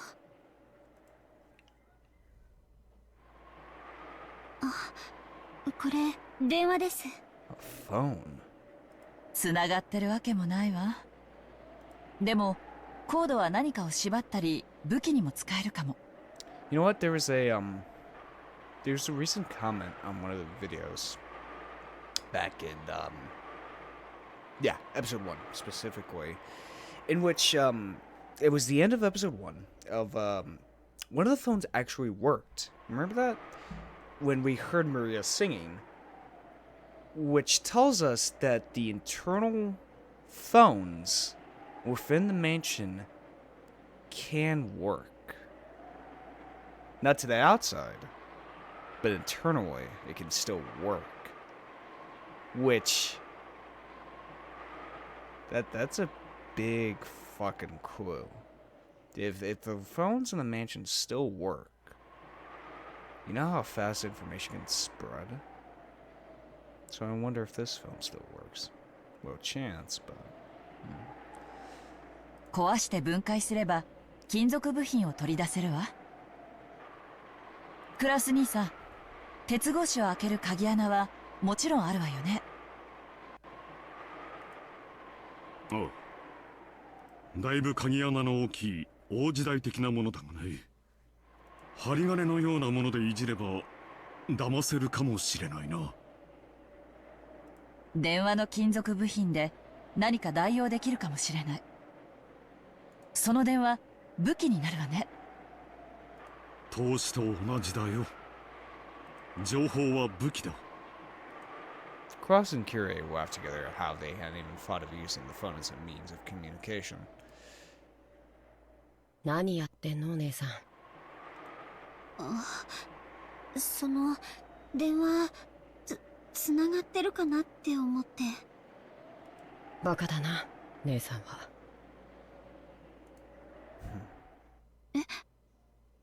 あれ No. At that point, Shannon let out a small surprised cry. キリエ様、この電話つながってます。 Son of a bitch. なんですって？ It was like when people move out of an office, taking everything with them, leaving only the telephone behind. That's the feeling the phone gave off, having been left in the corner of the cell. The cord was wound into a coil, the tip of it being swallowed by the wall. And just looking at it, there was no reason to assume that it wasn't hooked up. But to think that it was actually was. Curie took the receiver machine and pressed it to the ear. Certainly the electric comm of the phone was a familiar sound. And this one was certainly live. なんていう幸運。警察へ連絡しましょう。待ちたまえ。話がうますぎる。盗聴されているんじゃないのかね。Yeah, it's not like they were flew into his cell and checked the phone. そんな細工するくらいなら普通は電話線を切断するわ。連中が本気で見落とした可能性が高い。気づかれたら今度こそ電話線を切断されるかもしれないわ。警察への通報を盗聴されて何も困ることはないのだし。Surely that was true. The point of a wiretap is to reveal some important piece of information. But the way things were right then, she couldn't think of a single thing that would come up in the conversation to the outside world that might be troublesome to have overheard. Curie instantly concluded that it was more likely to be a mistake on Kinzo's part than a trap. 確かに一理ありますが、外線は確か0番からだ。カノ君、私は電話するからあなたは外の様子を伺ってくれる？誰かが近づいてくる気配があったら知らせて。はい。Kinnan raced off towards the iron bar, silenced his breathing and strained his ears. As everyone present watched her, Curie dialed 110. However, she pushed the hook down and redialed many times. It didn't seem to be working very well. 外線は0番から110番は0110じゃないの？うまくかからない。貸したまえ。私がかけよう。Cross took the receiver in Curie's place and tested various things.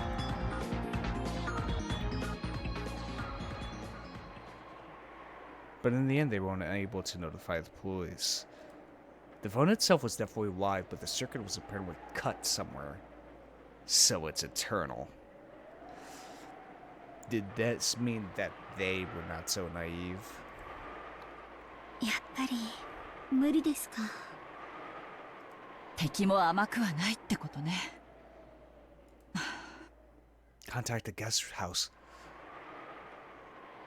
Curie let out a deep sigh, leaned against the wall, and hung her head for a while. As cool thinking as she was, for a brief moment she might actually have had the naive hope that the phone might actually work. She sneered at herself mockingly for holding on to that naive hope for even a single moment. Then she remembered just what was happening here. Truth be told, even after being shown a scene like that right before her eyes, or rather exactly because of that, she still couldn't think of that gruesome mass murder as something real. It was less that she couldn't believe it, more like she didn't want to.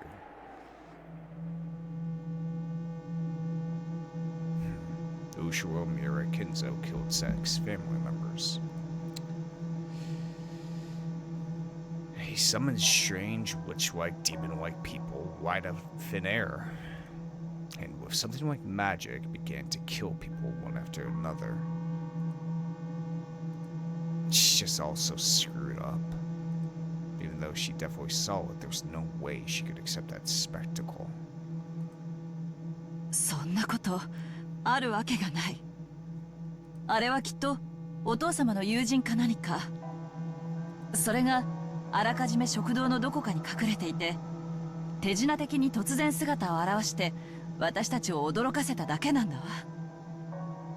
そう考えなくちゃあのめちゃくちゃを説明できない。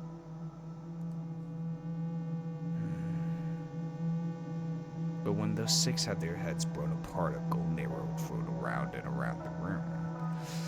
That truly looked like magic. Was that another thing we just saw wrong? There's no way it was magic. It was definitely some kind of setup. Since those heads were smashed, there's no doubt it was some kind of explosive. So for example, a siren toy plane like that they sell at candy stores painted gold, and with a powerful explosive loaded onto the end of it. However, though it seemed to be flying about at random, Curie couldn't imagine that after being fired 6 times, each time it perfectly hit the victim square in the head, one after the other. It couldn't be that there was a computer control system for finding and hitting targets, making it a high-tech steam plane on the same level as a guided missile, right? そんなバカバカしい仕掛けを膨大な私費を投じて作らせたと？あのおかしな余興のために？お父様ならやりかねないって？ A number of mysterious people appeared out of thin air. 6 people had their heads demolished by a mysterious golden flying object. And the 5 of us were locked away in a mysterious dungeon by a mysterious set of pitfalls, or else put to sleep by some fainting poison dart. The family conference started a bit after 22. It's only been a bit more than 30 minutes since then. Most likely, even though I witnessed it myself, that event took place in such a short period of time, so I still can't understand it. I still can't come to grips with it. For argument's sake, even if we did get a hold of the police, it would probably be impossible for anybody to accurately explain what we saw. Even though I saw it just now, my brain's fried, and I have no confidence in what I saw myself. Curie tried her hardest to cheer herself out of her overwhelming confusion, to just hold on to her sanity. くそ、どうなってるんだ。くそ、くそ。 Cross started to become desperate, hitting the button multiple times and resetting the dial. Cross had also been feigning composure, but he was unable to hide his panic. The more he retired the dial, the more the pretense of serenity peeled away. I don't know what's going on anymore. Curie couldn't help but pray that the events that had just occurred were a dream. At that time, the look on Cross's face changed.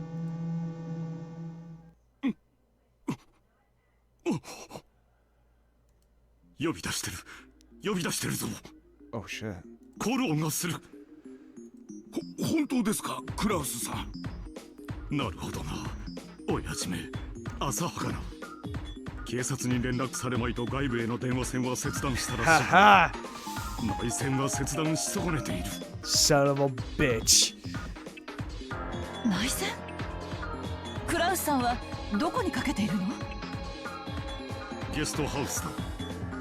ジェシカたちの部屋の内線番号にかけている。もしもし、もしもし、私だ。お前は誰か？ゴーダか？ジェシカはいるか？無事か？ Oh shit. 旦那様、ご無事でよかった。はい、ジェシカお嬢様たちも皆さんご無事です。父さんなの？無事でよかった。母さんは無事なの？そこにいるの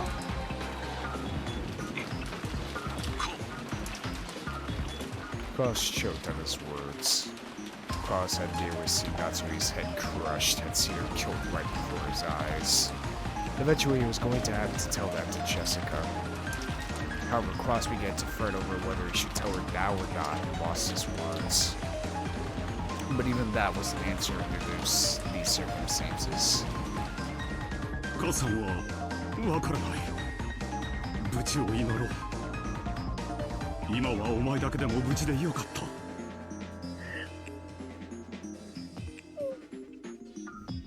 分かってるよ。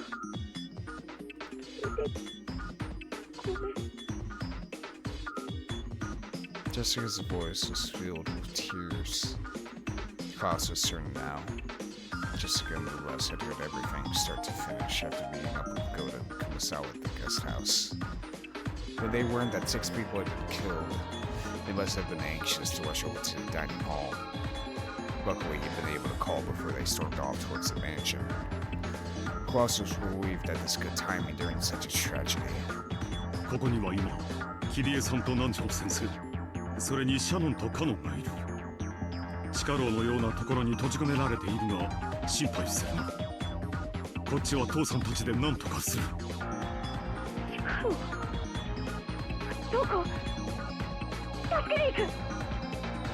あいにく私たちにもここがどこだか見当もつか。食堂の真下だと思っているが、そうでないかもしれない。とにかくジェシカ、そこを出てはならん。ゴーダたちから経緯は聞いているか？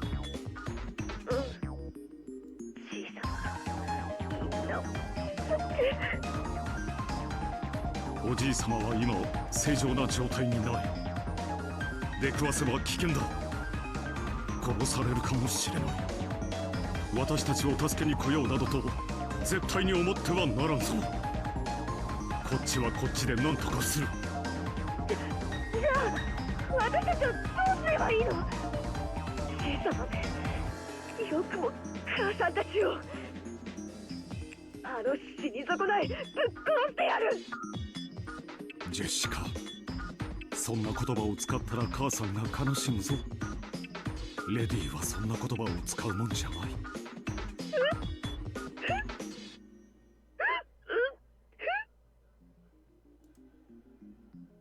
とにかくお前たちは身の安全を最優先にしろ。ゲストハウスを戸締まりするんだ。しかし過信はできない。1階のラウンジの大窓は破られるかもしれない。その部屋にとどまりベッドを立てかけてバリケードにするんだ。その部屋にはトイレも冷蔵庫もあるな。明日の朝までは籠城できるはずだ。いいな。くれぐれも物騒なことは考えるな。母さんの敵を取ろうなんて絶対に考えるんじゃないぞ。相手を刺激せず隠れてやり過ごすことだけを考えるんだ。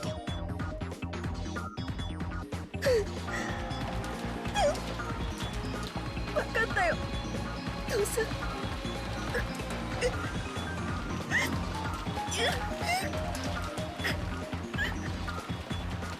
After that, Goda took the phone. It was firmly told to supervise the kids well as an adult. Goda, with his face covered in a cold sweat, repeatedly replied yes sir, in an excessively tense voice. From there, Curie took the receiver and spoke with Battler, and when Shin and King got their turns, George and Jessica answered. Following that pattern, Najo and Kumasawa picked up as well, so that all members of both sides took the receiver in turn. Confirming that everyone was safe for now, even their location was unknown.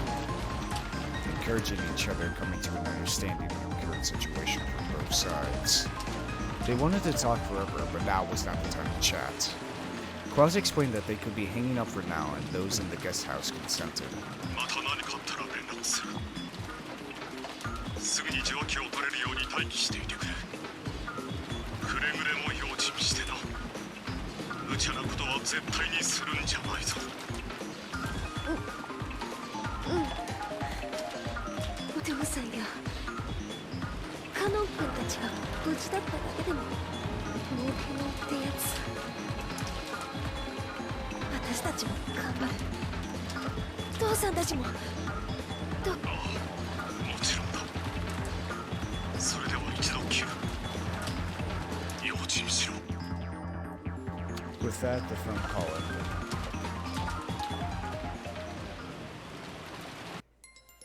Goda and the rest of the men quickly descended to the first floor, closed the shutters, and secured the sturdy locks on the doors. However, just as Klaus had worried, there was nothing that could be done about the beautiful wide window of the first floor lounge. If someone broke that, it would be easy to get inside. It wouldn't be hard for someone like Kenzo who hesitated in committing murder to invade the first floor.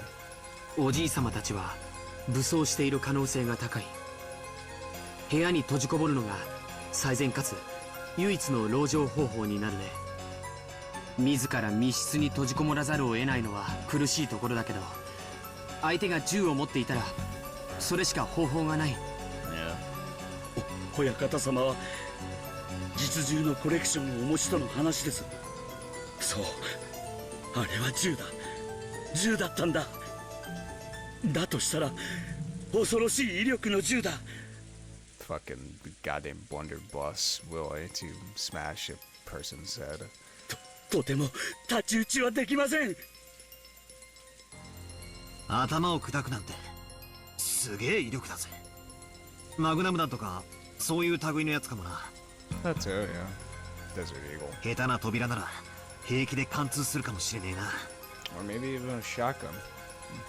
だとすればますますに部屋に籠城するべきだね。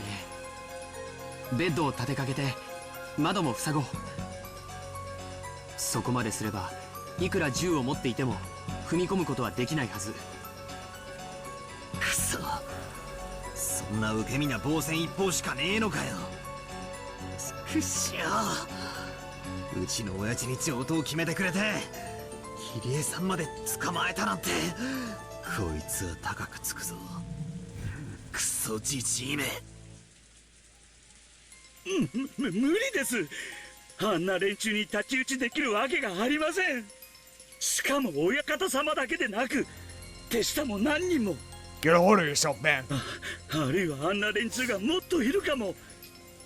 あいつらは一体何なんだ。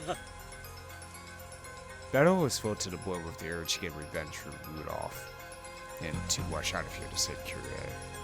But just by looking at how terrified Goto was, there was no doubt in him that this would be reckless. 兄貴だって悔しいだろ。なのにここで籠城なんて。くしょ。もちろんさ、僕だって悔しいよ。両親を殺されて冷静でいられるわけがない。でもだからこそ冷静にならなくちゃいけない。僕たちが無駄に命を落とすようなことを殺された親たちが望むと思うかい？思うわけがない。せめて子供だけは逃げ延びてほしいと願ってるはずだ。だから僕は生き残るよ。そして警察に通報し全てを暴く。仇は法廷が取る。それが僕の復讐だ。差し違えてでも仇を取ってほしいなんて親たちが望んでいるわけもない。そうだろう。そうだな。兄貴の言う通りだぜ。くしょう、クソじじいめ。何か儀式だ。俺たちがそのための生贄だって言うなら意地でも逃げ切ってその儀式を台無しにしてやるぜ。それでいいよ。それにバトラ君にはまだキリエさんがいる。僕にだってシャノンがいる。とにかく慎重に行動してチャンスを待とう。僕たちの不用意な行動は囚われの彼らに不利益を与える可能性だってあるんだから。人質か。でもじい様はきっとキリエさんたちを生贄にするために捕らえたわけだろう。俺たちが助けなきゃ殺されるのを待つだけじゃないのか。彼らが捕らえられている地下牢がどこにあるかもわからない。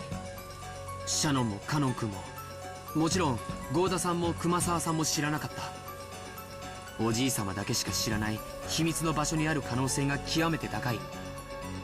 そんな状況下でうろうろと歩き回るのは自殺行為だよ。分かってるよ。それでもくそ、俺たちはここで何かが起こるまで引きこもってるしかねえってのかよ。バトラ様のお気持ちは分かりますが、ここは安全第一で参りましょう。旦那様の話では相当古い牢屋らしいので、なんとか鉄格子を破れるかもしれないとのことでした。今は信じて待つ方が賢明です。おじい様の手下が何人もいて、みんな武装しているんだよね。ええ、そうです。そして多分みんな武装を。Goda had been able to say that Kinzo had comrades with him, but he hadn't been able to mention that they were mostly young women, like witches, who had used strange magic to murder. If he had said that, it would only have cast doubt on his sanity. No, not only that, he himself still couldn't understand what he had seen and was doubting his own sanity. But regardless of sex or appearance, regardless of whether it was done with a magic or a gun, the fact that those girls had followed Kinzo's orders and killed 6 people in an instant was an unshakable truth. If that group came to attack the guest house as well, what would happen? Just closing doors and windows like this was surely meaningless.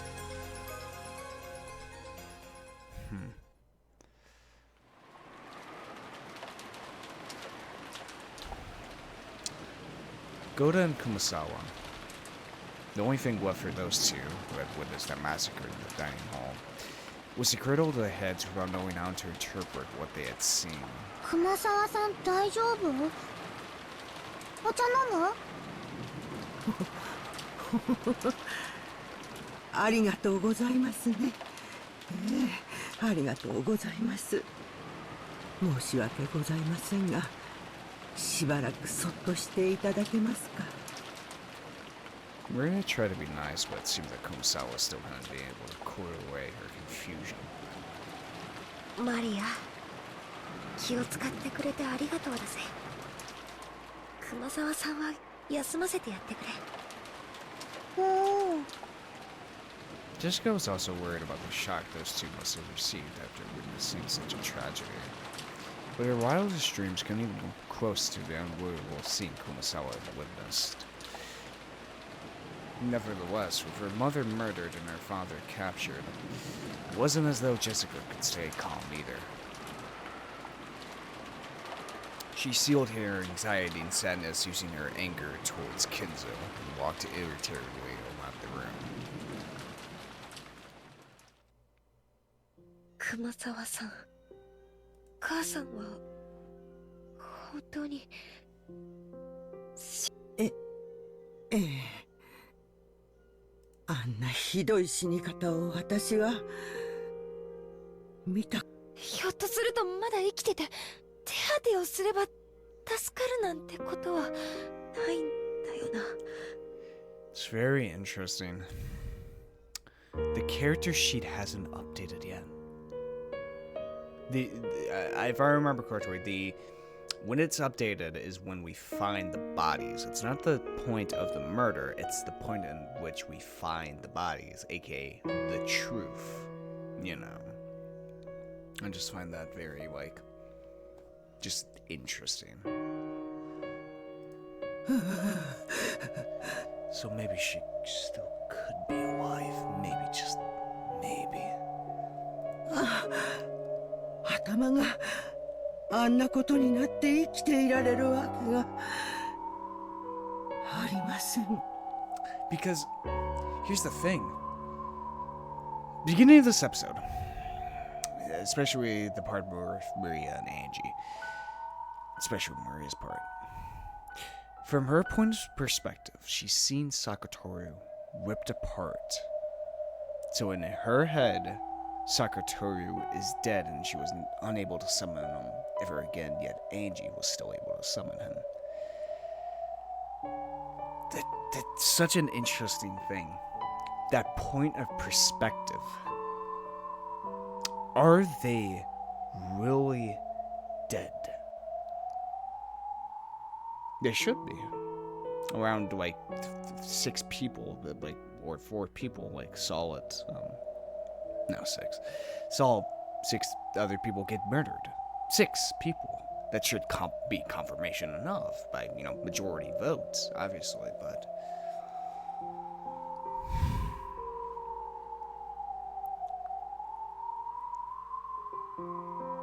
That whole Sakatoru thing with Maria and Angie, Maria thinks Sakatoru is dead, while Angie doesn't. that feels such like an important point. I fucking wonder.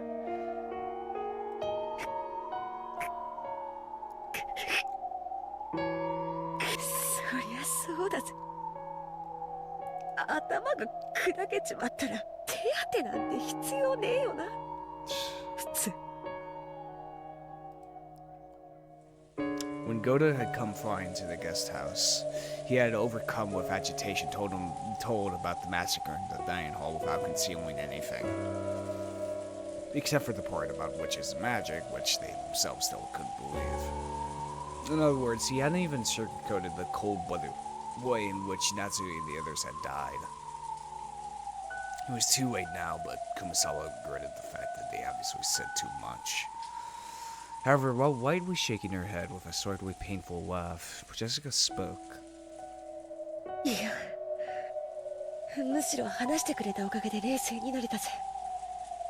頭を砕かれちまったってところを伏せられてたら、私はひょっとすると生きてるかもしれないって言って、屋敷へ向かいじいさまに出くわして、ひょっとすると殺されてたかもしれない。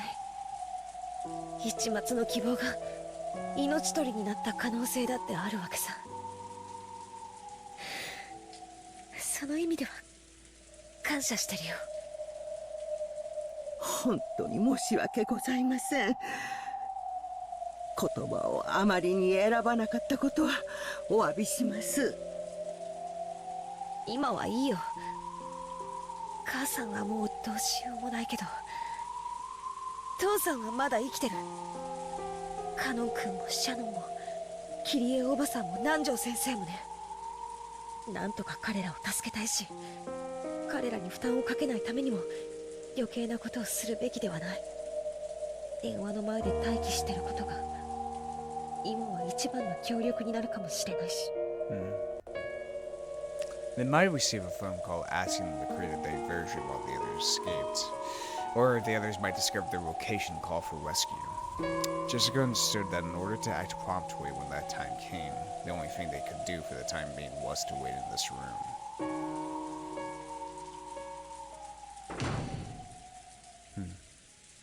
I don't know, I'm now thinking about that now the phone system has been confirmed in two episodes. First episode and now episode 4, that the internal line in the mansion actually, works.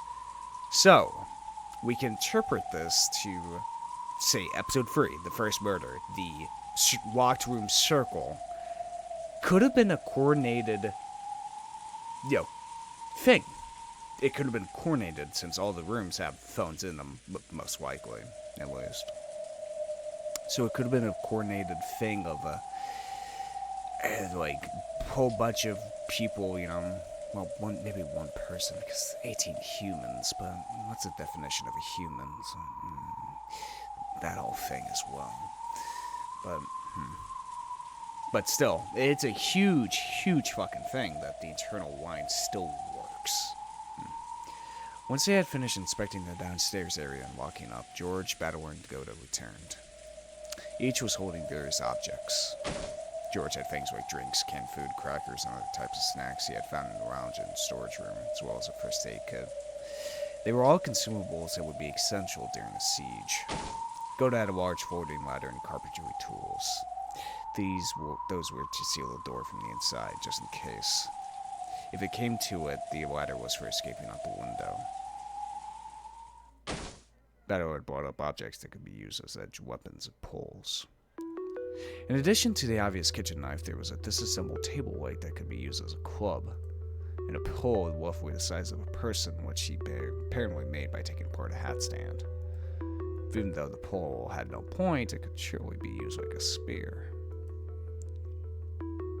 There was a good chance that their enemies had guns, so it was dubious whether these would be of any use. But it was still better than not having them, and if having these could give them at least a little peace of mind, then they'd be useful for their calming effect. Then the bed and sofa were placed up against the door, barricading it. They didn't go so far as to seal it up with nails. there was still a chance that Cross and the others would escape and come to meet up with them. They had apparently set up a barricade at the top of the stairs as well. It had been set up in a way that would create a racket so it would serve as a warning alarm as well. That had apparently been Battler's idea. Good. For that, they turned the TV off. This way, if the first floor window were to be broken, they would hear. Once the switch had been turned, all that was left was an eerie silence.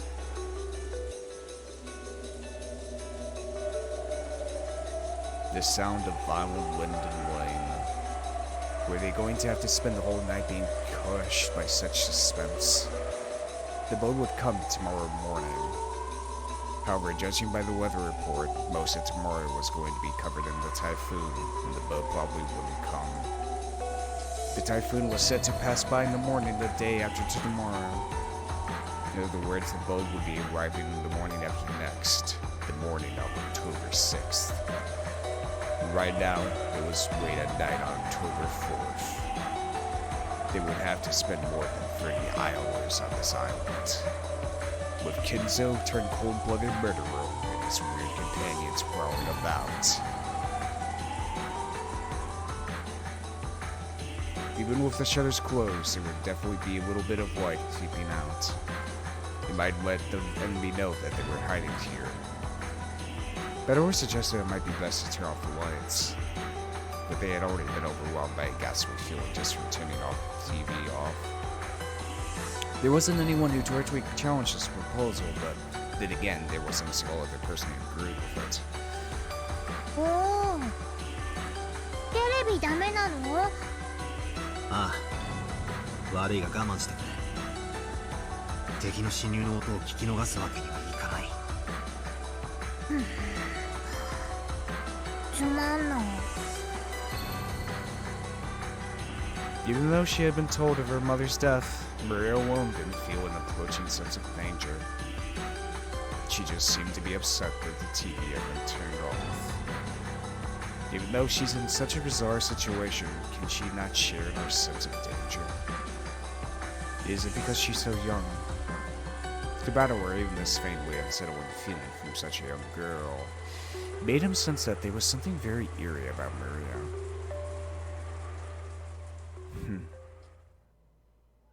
Indeed it is.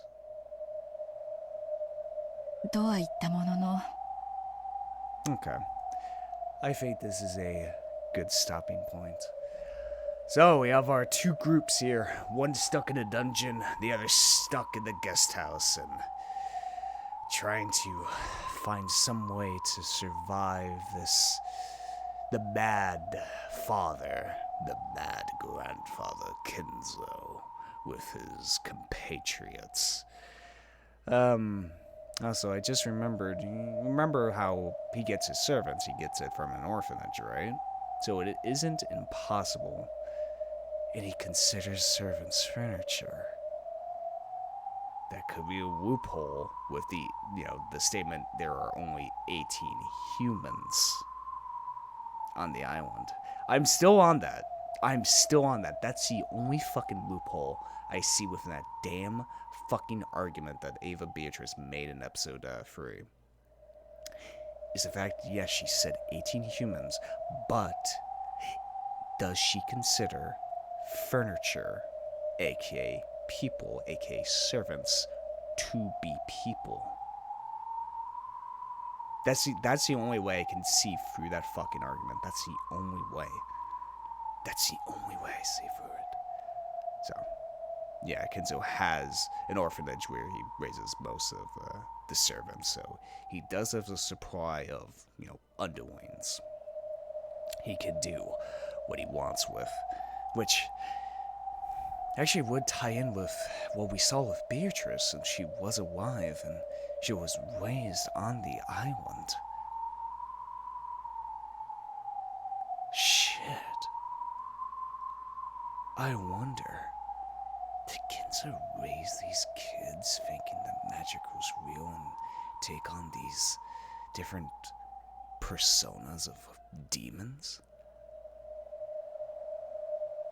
Shit, I think that would make the most sense. And he has this dungeon. And he has torture devices as well. Is this where they would go if they didn't obey his, like... Wait, is his story, in a sense? Oh, shit, I might be onto something. Yeah, I like that theory a lot. That the people they saw are real, and how even what they're dressed, they're real as well. It's just that Kinzo, like with Beatrice, or real Beatrice, dressed them up like that. And forced them to be brainwashed, definitely, into believing that magic is real and that they are these sort of characters he came up with because he's so into the occult. Fuck. That could be it. But anyway, that's enough theorizing. I hope you guys enjoy this type of content. If you did, hit that subscribe button. If you liked it, hit the like button. Want to tell me something? Put down comments below. Check out Discord server I'm in, or my Twitch. Check the description below. And yeah, it's been Voidlego. I'll see you guys next time. See ya!